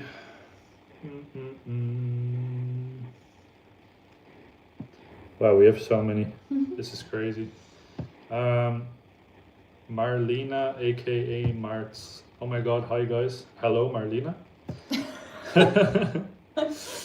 Dr. Greenville 7679, showing the worst and best of a city are my personal favorite. Yep, that's the way to do it. You need to show both sides, and that's what we're trying to do. At least our best. We're trying our best to show both sides, not just one or the other. Sometimes it ends up being one, but that usually just means that we didn't, spend enough time to actually put in the research behind the good or the research behind the bad, or maybe we had someone that only focused on the good. Paul is in the chat from Belarus. Well, that's an insane country. Belarus. Somewhere they would love to see. By the Would way, love to see Belarus. Also difficult politically. Difficult politically. I think it's kind of like a little bit of a dictatorship over there, if I'm not wrong. Yeah. That's what a lady from Belarus told us. Yeah, we met we put no research into this. We met a lady from Belarus and in Warsaw, I believe. Warsaw, the last time we were there, and she was visiting there, and she said Belarus is, it's a dictatorship apparently. So Islamization of America begins. That's written in capital. That's the guy from India. Oh, okay. Yeah, well, we saw Islamization happening. America, the US anyways, I think it has, in terms of population, about 4 or 5 million Muslims out of 365 million. So it's a very, very small percentage. But if you go to Dearborn or Hamtramck or certain areas in America, it can feel like they're taking over, but it's not as extreme, I think, as it is in a lot of the cities actually in Europe, where you will have 30-35% of a city that is, Muslim or is different to what the native European population is. Europe, US or Asia? Well, that choice is clear for us, it's Europe. Yeah. We really, really love Asia, but we saw that we were creating the same issue in Asia that we are trying to prevent in Europe at the moment. So there is a huge issue of Westerners moving to the same places, creating their little pockets within those countries in Asia, and it's just, I don't know, I don't want to be part of the problem. And we don't want to add to the problem that we're complaining about. So for us, when we're in Europe, if we go to a European city, we want to experience European culture and we want to experience what Europe has to offer.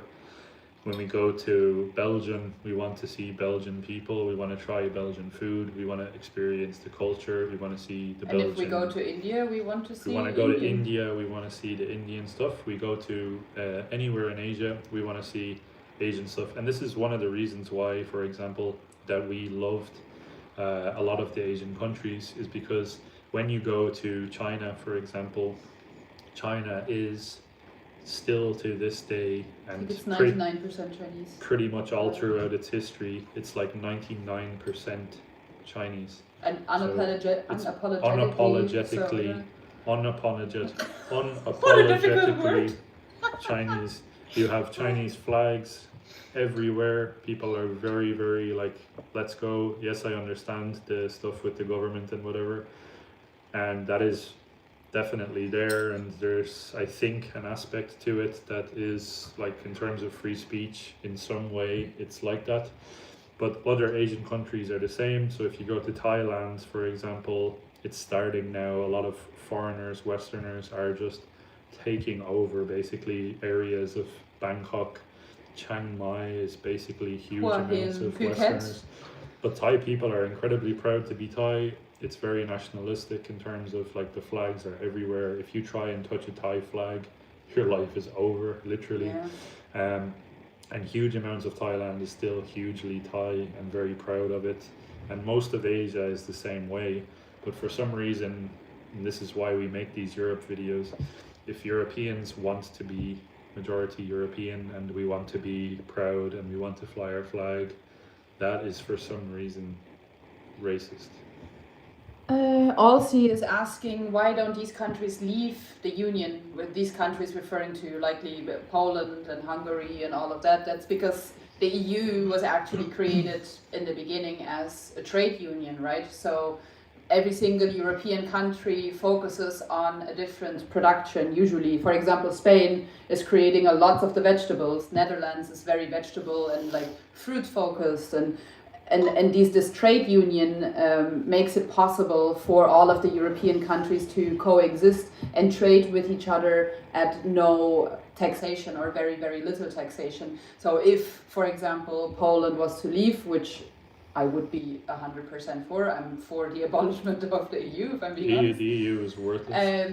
But if one of these countries leaves, that means that they either have to be able to live autonomously within their own production, not only in terms of food, but also technology and so on, or they need to be willing as the population to pay the tariffs and taxes that are being raised after then to import all of these goods, which you can see in the UK. I'm happy that they did what they did, but obviously groceries, food, technology things, all of that is becoming a lot more expensive because everything is taxed, and you're just putting a huge burden on your population if you do that, unless obviously in terms of Poland they grow lots of potatoes and cabbage, but I'm pretty sure that they also would like to eat oranges from Spain every now and then.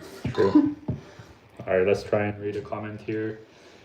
What would you say to people wanting to visit Ireland and Scotland with a side of Germany? Not sure what you mean, really.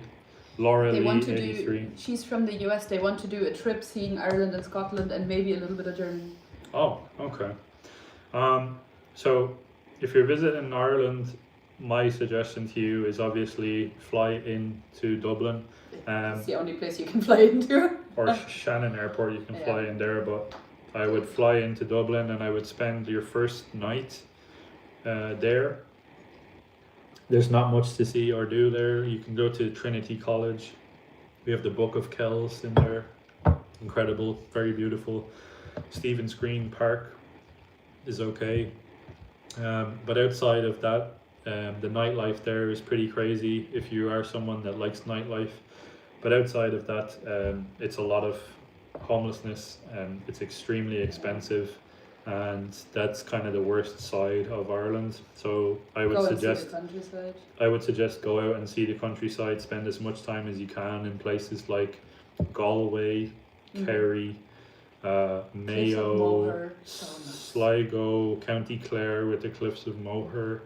And try and do that in the 2 weeks of summer in August. Try and do that during the summer, because outside of August, for the majority usually of the year, the weather can be pretty hit or miss. Outside of the summer in general, the weather is quite awful. So June, July, August is your best bet. August probably being the best typically. And then for Scotland, believe it or not, we haven't actually been to Scotland, and that's a place that's on our list for us to go to and cover and make some videos about. If the UK gives us another visa, which is questionable. If the UK lets us in, which is unlikely, we're going to try soon, and if we don't get let in, we're going to make a whole video talking about it. So that will be fun. We're going to let you know. And then Germany, I would say see the southern parts of Germany, so south. Bavaria and Baden-Württemberg, I don't know how to say that in English, the county that is left of Bavaria. I think those are the two places that are worth visiting. If you're into nature and hiking, obviously that would be the part of Germany to see. The rest of Germany at the moment is pretty difficult, so Frankfurt, Berlin, where I'm from, Düsseldorf area, it's nice if you put in a lot of money, but I think it's at the moment not really worth seeing, and I'm saying that with a lot of sorrow. Yeah, Germany has changed big time, and it's not just certain cities, so there's a lot of areas there. We're going back there soon actually to try and cover some more of it, so that will be very interesting. Amsterdam is good, yeah. Amsterdam is, it's good. I mean, but I think it's extremely expensive. It's very, well, yeah, but you're starting to see changes in Amsterdam now, but it's still pretty isolated, I feel like. Yep. It's getting there, but if you stay in the tourist part of Amsterdam, you can have a really nice time. Stay in the tourist part of Amsterdam if you want to experience like the proper Amsterdam. But outside, if you go to the west of Amsterdam, it can be pretty bad. South Africa, question mark. Yeah, South Africa is somewhere that I've personally wanted to go to just because a lot of the stuff that's happening at the moment with the Boer, am I saying that right? The Boer? The Boers, yeah. And all of that stuff is going on. Yeah. Plus it's been a huge sort of increase in crime and poverty, and it's known as being one of the most dangerous places in Cape Town and stuff. So it's a place where I think that it would be interesting to make videos. We met a lot of South Africans along the way, sort of in Asia, and I feel like if you meet the right South Africans, obviously, if you meet any of the Boers, their hospitality is next level.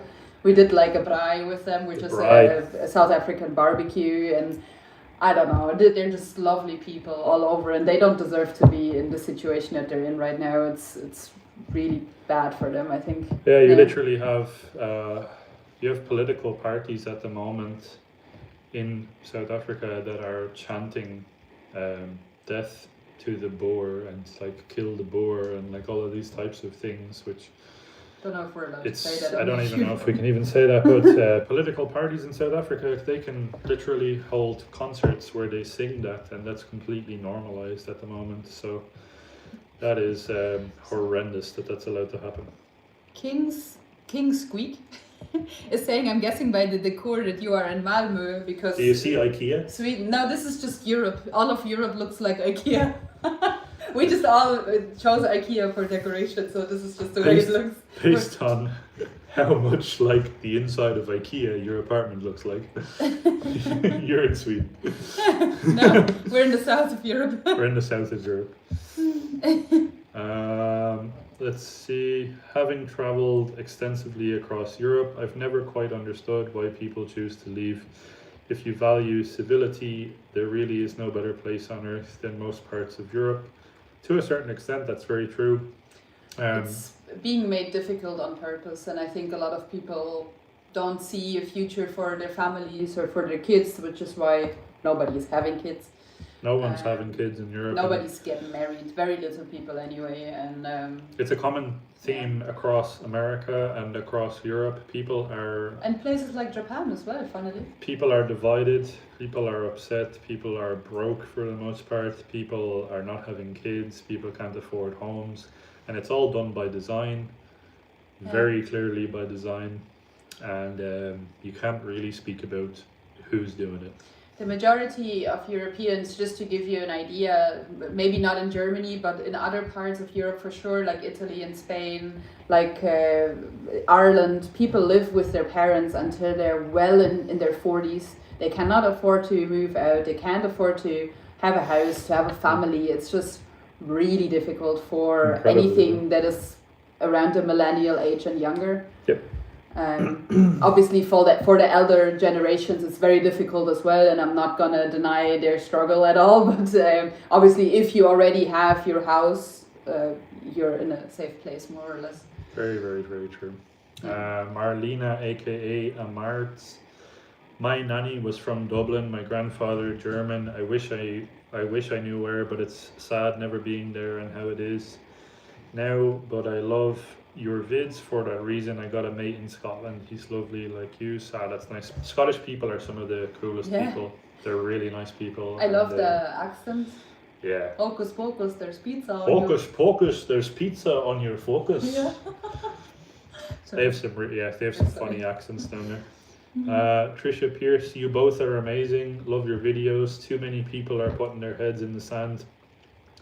Don't want to see what is happening in these great countries. Thank you for your honest videos. Yeah, we appreciate it. That's the reason that we make them. Particularly the Europe ones, is people are just sticking their heads into the sand and completely ignoring what's going on, and it's really crazy to me that so many people are just turning a blind eye to their country being literally taken from them. No fight involved. No fight. Like, people are just coming here, taking it, and people are just like, oh, okay. That's fine. That's fine. All of my ancestors fought and died in battles and wars, and entire bloodline, well, literally all of Europe throughout history has just been nothing but bloody wars. And now everybody is just like, yeah, this is fine. Like, what are you talking about? This is fine. D. Grant, I was in US Navy stationed in Italy for 4 years, and I've been around the Mediterranean but not in Scandinavian countries. Need to go there. Yeah, Scandinavia looks really beautiful. Sweden, not so much. Well, Stockholm and Malmo, not so much. But outside of the cities, it's nature-wise unbelievable. Yeah. You also need to bring a lot of change. You need to bring a lot of money with you if you're going to Scandinavia in general. They have heavy taxation on pretty much anything, everything. Yeah. Anything sugar, alcohol related, don't even look at it. Yeah, it's... In terms of like food and stuff like that, it's a couple $100 per day, like even more so I think than what you would spend in the US, which is crazy to say. The US, another reason that factored into us why we had to get out as well, is cost of living there day to day was very high. Naomi also like needed like some medication and stuff like that, and we went in to get it, and they were like, that'll be $750. And both of us just looked at each other and we were like, we need to get out of here. Yeah, that was funny. I don't know. I went to one of those online doctors in the US, and I tried to get a prescription for one specific asthma medication. And I kept saying to them, it's asthma, this is the medication that I need. And then they wrote a prescription for a completely different disease that I don't have, and I didn't know because I just saw the name of the medication, so I'm not really sure what that was called in the US, and I went in and they were like, that's $700, and I was like, okay, I'm not taking that. Also, nothing for asthma, by the way. They just prescribed for COPD or something, but I don't know. If you're not like well educated to the diseases that you have or the medicine that you might need, it's really difficult in the US to push back and say, no, I don't need that. I think that's why a lot of people are so highly medicated, because they don't understand that they don't need a specific thing or that it's no good to them. And then they just pay, $1,000 for a month of a certain medicine. The medical stuff, by the way, like in terms of people being medicated, that also coincides, like I guess in the same category as the food being poison and whatever. Yeah. But the amount of medicated people in America is crazy. Nearly everybody that we met is on 5, 6, 7, 8 medications, SSRIs, 10 different types of pain pills. Like the pharmaceutical section in Walmart is 5 aisles of just full of just different types of pharmaceutical stuff that you can drug yourself with, basically. So that's something in terms of like a culture shock, I guess, where I was just kind of like, this is crazy. Like, I'm someone who personally, like, I've never I've never even taken. I like literally have to be in the worst type of pain to even take like a paracetamol, because I'm like, oh, I don't want to take that stuff. But like people over there literally are like, 20 different things, and then they're blending it in with other types of fast food and all of this types of stuff. We're back to the unhealthy. It's a scary mix. Excuse me. And if you don't have enough money to afford better quality of food or better quality things in general, you're stuck in a loop. Let's see. Norway is extremely expensive.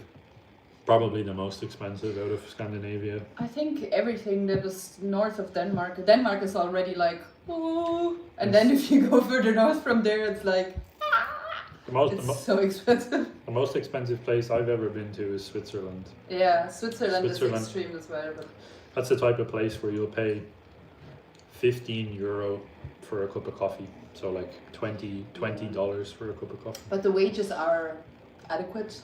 The wages to survive in the economy in Switzerland. Switzerland. The wages are pretty big there. It's just if you're a foreigner coming into Switzerland, it's very difficult to sustain yourself. But it can really get expensive over there.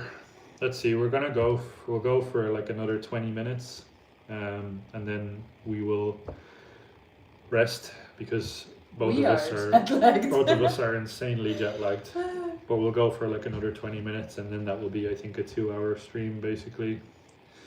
Let's see. God protect his people. God does protect his people, that's for sure. Food equals medicine. Hike, sleep, repeat. I like your name. Food equals medicine if done right. 100%. Naomi and I are not at all examples of health, because we travel non-stop. But when we slow down, we try and focus on the quality of the food, and we try and get our sleep right, food, sleep, and all of that, movement and stuff like that. But this is just what happens when you're on the road for 5 years. 5 years, but like actually on the road for 5 years with no home, no routine, no steadiness, and never really in charge of what you take in as food. Yeah. So I think both of us have gained. We've gained so like much 20 weight. Kilos each, with maybe 40 something pounds. If you look back, like on the older videos, you can see how much slimmer we were, and traveling around 4 or 5 years straight, it just takes a lot of constant effort. You burn out a lot. You focus on fast food and a lot of stuff, so it can get pretty harsh. G-Man says, can you please give me a mention, guys, from Gareth in England? Shout out Gareth in England. Whereabouts in England are you from? And I hope... Gareth. Huh? Gareth is where he's from. Gareth. I think Gareth. Oh, the Gareth is his name. I need to sleep. She thinks Gareth is a place. It could be a place, you never know. English people are crazy, you don't know what they name their villages. That's actually true, there's some places with some weird names, but I think his name is Gareth. Okay. G-Man. SSRI, one of the reasons why people are blind to what is going on. Yeah, the antidepressant stuff is crazy. Yeah. Very scary. SSRIs have a lot of side effects and a lot of really bad stuff that's attached to it. So if you don't know, look into it. It's horrific. D Grant, are you guys Christians? Because at the end of each video you always say Jesus is King, which is very true. Yes, we're both Catholics. We're Roman Catholics. Roman Catholics. Yeah. We're looking towards... A lot of American people, by the way, think that that's not being a Christian. We're the OG Christians together with the Orthodox. Yeah, that was something we found interesting, was when we were talking to a lot of Americans, they said that Catholics are not Christians, which that's interesting, very interesting. King Squeak says, I work in big tech, extreme leftist central, had to be 90% of the people, not just one but multiple on psych meds. Yeah, that's the case for a lot of those large corporations like Facebook and Instagram and a lot of these places. unfortunately, it's offices that are full of blue-haired people that don't know what side of the team they bat for. Empty Plenty is saying you guys are against meds and SSRIs, but also against THC. That's weird. No, it's more so that plants need to be applied in a manner that makes sense and for a disease that is existent. Yeah. So also, for me, I'm very much like if you want to use those types of things. For me personally, that's actually one of the very few topics that I'm kind of more loosely open for. Like if you want to use that stuff and you want to do that type of stuff, then go for it. As long as it doesn't have an effect on other people, yeah. As long as you're not smoking it in public places where there's families and children. For me, it's the children that if a child is getting secondhand smoke from something like that, that really annoys me. And I think that's something that's, you know, when people are just smoking it in parks and around playgrounds and all of this type of stuff, I think that's really weird and it shouldn't happen. If you're using it privately and you want to do it to just chill out, I think it 100% should be allowed. We disagree on this topic. I personally think that there is a place and a time for every plant. It's the same way as, you know, if you have let's say a lung issue and you take eucalyptus tea in order to cure your lung issue, like there's a time and a place for that as well. So if you have Parkinson's or something, there is that thing to, you know, apply THC to, obviously, because it calms down the nerves. Arthritis and or whatever. Or arthritis, stuff like that would be more of a CBD thing, I guess. But just to numb yourself and check out of the real world, I feel like that's just not a really good cause in order to apply that plant. That's my thought to it. Yeah. Patricia says, God bless you both. God bless you, Patricia. There's a cat outside our window. I think it's a seagull. Or it might be a seagull, actually. Let's see. Honey Badger, is Cork, Ireland a nice city? Cork is nice. The city itself can be hit or miss depending on time of year. I think when things get warmer in Cork, it can be a little bit sketchy because there is some issues there in terms of crime, but generally it's 100 times better than Dublin. Gareth is from South England, by the way. Gareth is from South England and his name is Gareth and he's not from a city called Gareth. Tammy's asking if I tried mullein for asthma as a natural herb. Yeah, it's funnily enough, it's very difficult to find in Europe. You need to find it in like very niche type of plant and herb and tea shops. But if you do find it, it's really good. I usually do like a blend of eucalyptus and mullein, and it helps me long term to reduce my medication. Yeah, let's see. They're not old enough to know Irish Catholic law, that part. Yeah, true. It's I think Catholicism and Orthodox Christians, they're the two, and Coptic Christians. Yeah, those are the apostolics. Like those are they date back all the way back, like way before anybody was evangelical or Protestant or the other sort of branch. No beef with Protestants. We don't have Protestants, by the way, with anybody. If you're a Christian, we love you wholeheartedly. It's just different branches of the same tree. Just understand that Catholics and Orthodox Christians are also Christians. We are and also Coptics Christians. are as well. Coptics are Christians as well in Egypt. Patricia says, next time come to Hawaii. Oh my God, we need a lot of money to go there. You need Hawaii money. You need Hawaii money to go there. My cousin was just there, so she liked it a lot. Someone says, have you done a video about how you met and how you decided to start an amazing channel? I think we did it one time 4 years ago in Albania. Yeah. Remember? Just touches on it basically. But maybe we will do like a touch-up video at some point. Maybe we need to do a redo. Like a catch-up video just talking about it on a deeper level. Someone says, silliness, you're a Christian. Footprint says, can you explain the tattoo on your right hand? Yeah, so this is just basically, it's a like Japanese mask. Samurai. It's like a samurai. It's supposed to be a samurai mask. Samurais were, I don't know if people know this, but samurais were Christian. Not all of them. A lot of them were Christian Japanese warriors, and a lot of them fought and died for Christianity. So it's something that I'm very fascinated in, and I thought something that would be really cool. Plus, I'm luckily enough in a position where tattoos like this one don't get me in trouble and don't get me to lose my job and these types of things. Also, I got the majority of my tattoos when I was younger, so the majority of them are sort of things that I don't necessarily think about much anymore, and a lot of them, if I'm being completely honest, I'd rather do without. So if you are someone that's thinking about getting lots of tattoos or whatever, have a real good long hard think about it, because we're not really necessarily like super fans of tattoos anymore. We used to be. We did a long loop around, so both of us were really sort of obviously religious when we were younger, and then we did a really long loop out of it and lost the faith and came back to it, and in this long loop, that's where all the tattoos are from, and we came back to it, I don't know, a few years ago, thankfully.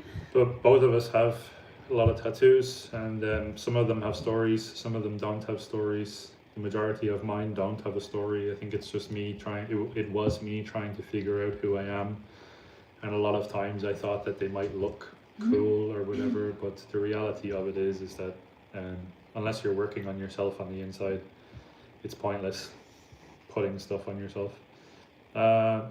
Marlena says, now that's a story I'd love to hear. Tattoos tell stories.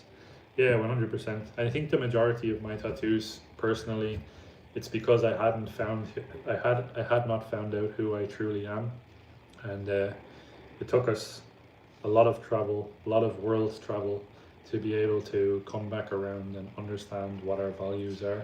Yeah, I feel that's like the reality. We kind of left Europe running away from absolutely everything, and on the search of purpose the entire time, not understanding that Jesus Christ is our purpose and our life, but we were kind of running and looking for absolutely everything. And I mean, tattoos do tell stories, obviously, and we got these tattoos in different countries around the world, but we did have to go one time around the world to come back to Jesus Christ, so that's where we are standing now. Like this here is it's a Buddhist, Sakyant. This is a Buddhist tattoo. I'm not Buddhist, but it's a Buddhist tattoo because it's from Cambodia, from Siem Reap in Cambodia. I'm not at all Buddhist, and for a while I looked into the ideology. I read all about Buddhism, and I even was wearing like Buddhist necklaces and things like that. But that was our attempt to integrate into Asia and try and figure out more deeply about the culture and the background and the history of these types of things and religions. But that's not where we come from. So no matter how much you want to run away, you're always going to end up back where you came from. No matter how far you run away, you're coming back home eventually.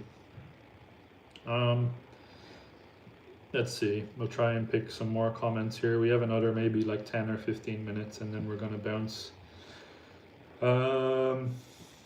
Let's see, Catholic also, Gizmo, cool. I attend, so Bertie Bear, that's a funny name. I attend the Greek Orthodox Church at Easter, and it was very nice. Lots of candles and lovely icons. Yeah, love the Greek Orthodox Church. Greek Orthodox churches are really a thing of beauty.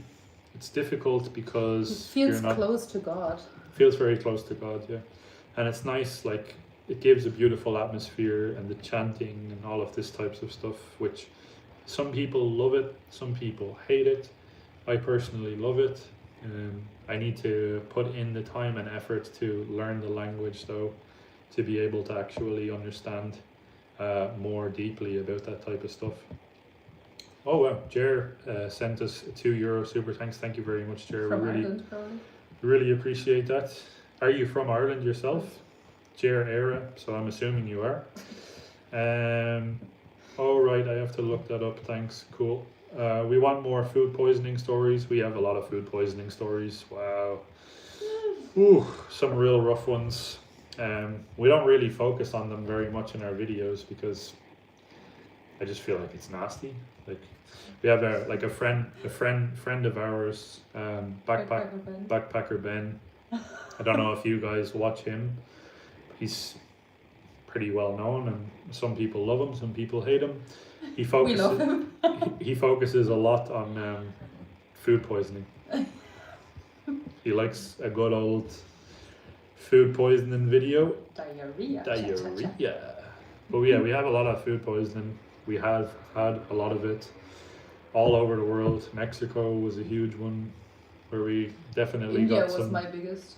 India was Naomi's worst, I think. Yeah. I was sick for Mexico was the sickest. over 1 month. I couldn't get out of bed in Mexico. That was in In the middle of nowhere in Oaxaca. I think it was in Oaxaca City. Oaxaca City. But I think it started in Chiapas or something. Yep. I'm not sure. Laura says, "I love tattoos." Yeah, we generally love them too. It's just I think we won't get any more though, because it gets to a point where it's just like it's a bit much. We stopped at the necks and at the fingertips. Yeah, literally.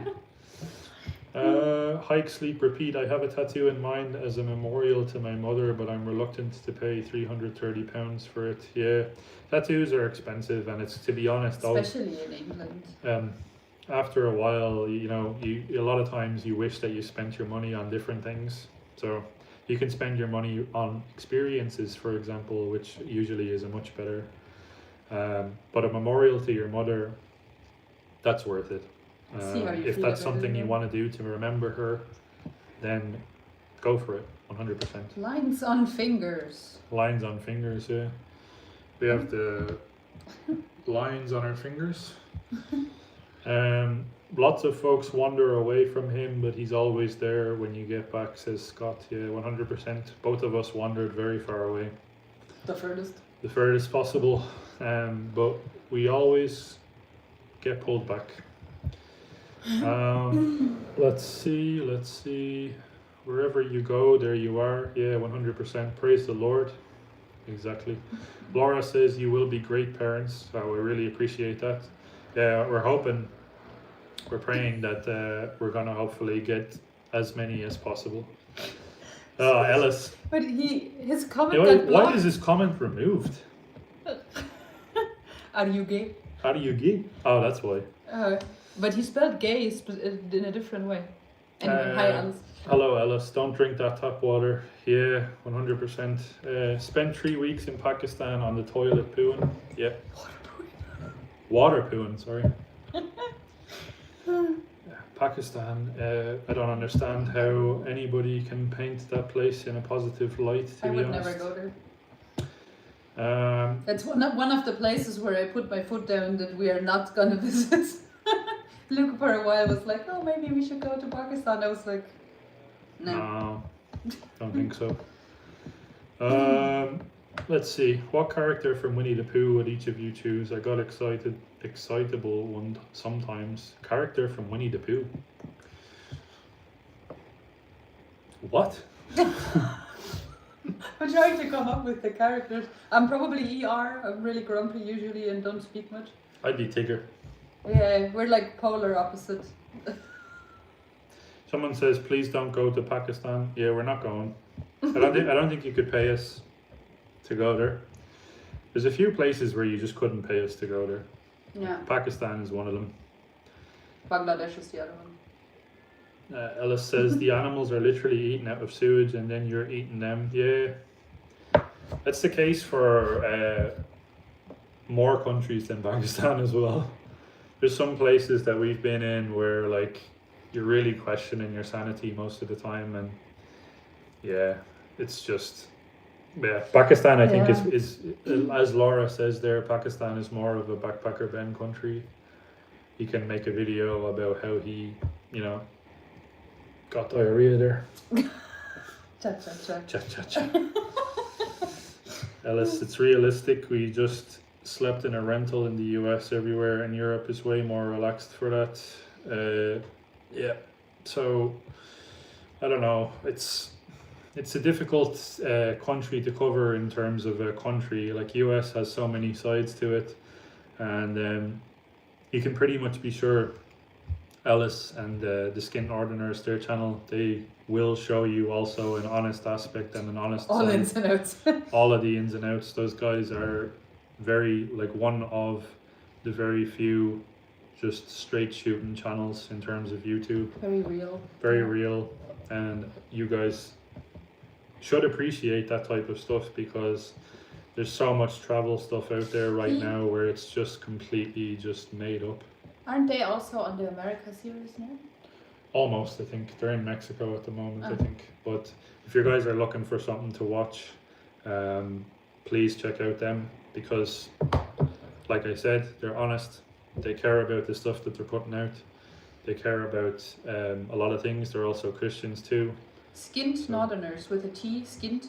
Skint with a T. So SKINT and then Northerners from Northern England.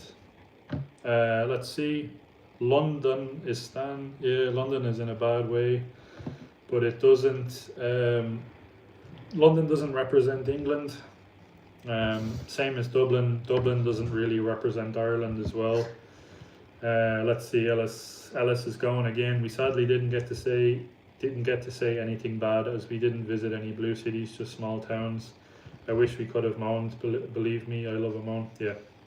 So if you do want to see a different aspect then to America, please again check them out. Sand, oh wow, San, she's in Springfield. Amazing person. She's always commenting on our stuff as well. Ellis and Alicia are our favorite peeps besides you two Mod Explorers. Thank you very much. We love you, San, honestly. She comments on literally every one of our videos. It's amazing. Please don't come back to the US. We don't need the evil eye. I don't know what that means, but sure. Let's see. You don't need the evil eye of Christians. Okay, that's a very interesting comment. It just means that they are Muslim, maybe? Possibly, I don't know. Santi Cohen, how soon will you post the next video? Can't wait. So the next video is going to be posted on Sunday. That's the goal that we're going to try and go for, is Sunday. And it's gonna be an interesting one because it's from, like I said, probably the most controversial place in America. Let's see. Outer Belfast. I am Outer Belfast in Lisburn, County Antrim. Wow, that's an interesting place to be as well.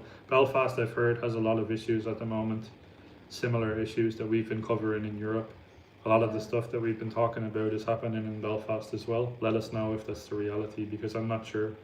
We haven't actually been there. The last time we were in Belfast was before our YouTube channel. Way before, yeah. Like 7 years ago, maybe? 7 years 8, ago, yeah. 7.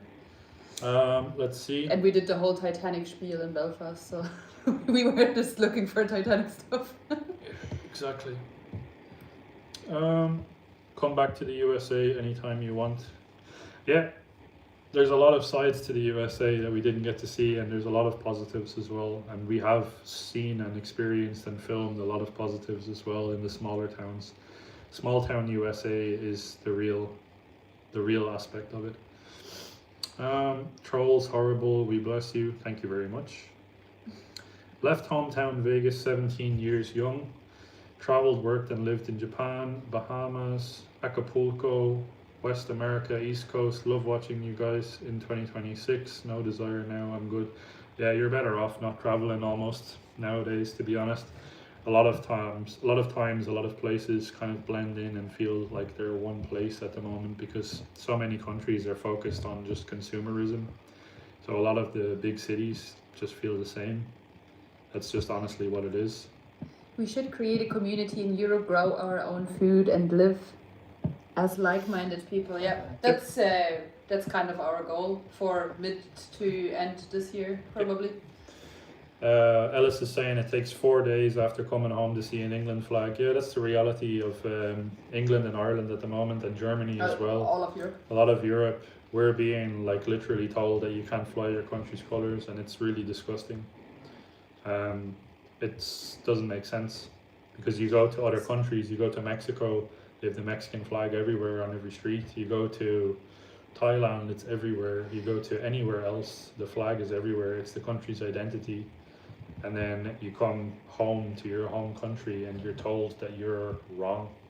Somebody in Germany recently painted a stair in the Germany colors, and it's being investigated by the state as a hate crime. Yep. That's where we're at. And it was like a nice paint job. It wasn't like a bad thing or whatever. It was just like nicely done. Yeah, community is the way to go. Yeah, 100%.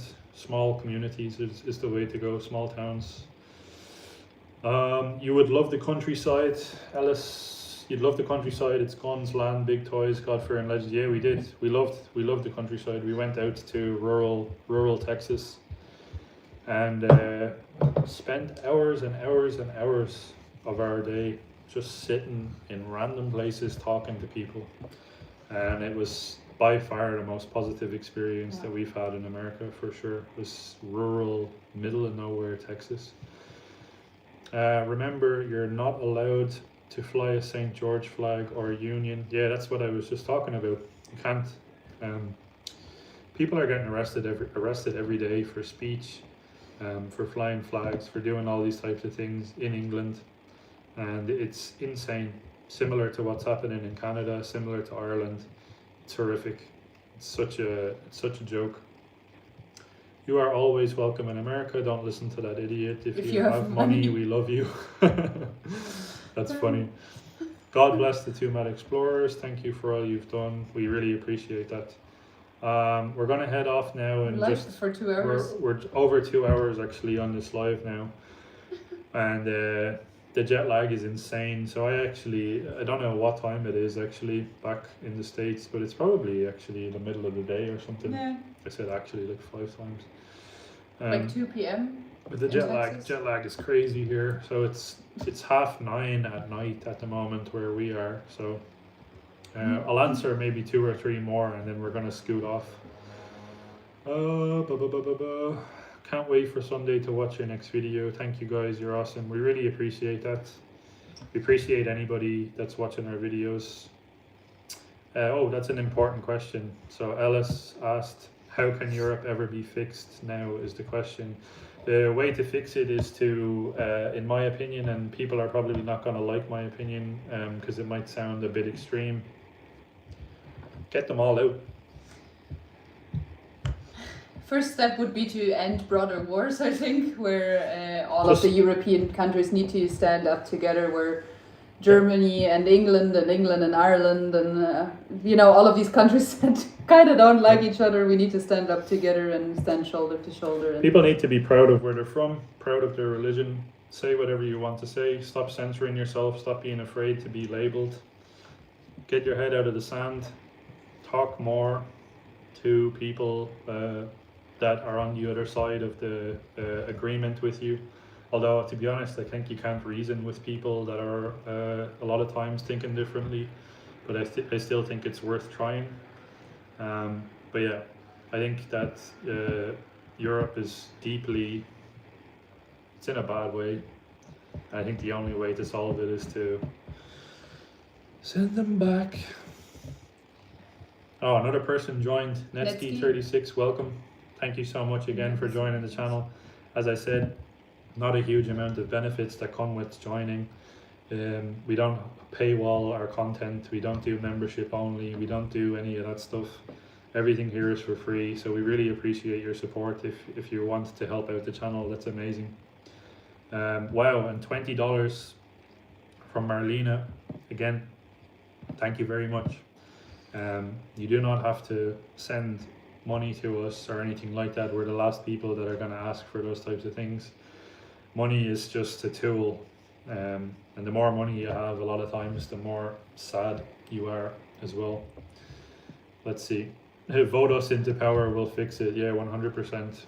Although stay clear away from politics. This is the last thing that probably the last things that you need as well, is getting into politics. Let's see. Rupert Lowe. Yeah, Rupert Lowe is probably the answer for England. In terms of England, they're very lucky to have someone like Rupert Lowe. It's always difficult to know who's on the right side and who's paid by what. Who's on the right side, who's paid by certain people, where's the funding coming from? Reform, you have Restore, you have all these different parties, and sometimes you just want to be like, for the way that I see a lot of it is, it's multiple wings of the same bird a lot of times. But I do think that Rupert Lowe might be the answer. for England. I don't know enough about the political spectrum though. Be careful out there, fam. Yes, everybody, please be careful out there. Look after yourselves. Look after your families. Because they're 100%. raping everybody out. They're raping everybody out here. You know, hide your wife, Hide your kids. hide your husband. They're raping everybody out here. Politics is a very dirty game now. Yeah, politics. You want to steer clear of that. Hide your wife, hide your kids, hide your husband. They're raping everybody out here. Okay, let's finish. We've been on for like 2 hours. We need to sleep. Yeah, okay. We've been here now for well over 2 hours. So we're going to say thank you very much for joining us. Thank you for watching us. Thank you for general. watching us. I feel like we don't say that enough at all. We don't say that enough here. If you do watch us, thank you very much. If you don't, you probably are not watching this live stream. If you don't, you're probably not watching the live stream anyways. But we wanted to put a live stream up because every now and then it's nice to touch base with the people that are supporting you. We really appreciate it because every single one of you guys are the reason that we're able to live the way that we live and do the things we're able to do. And we really do keep every single one of you guys. I know that we don't know you personally, but we do say prayers for people that watch us. And any one of you that we meet, you're in our prayers as well. And I just want to say, God bless every single one of you guys. And from here, that's what I say. From Europe, I'm going to remind you all once again, as I do at the end of every single one of our videos, Jesus Christ is King. And God bless you all. And God bless every single one of you who's watching.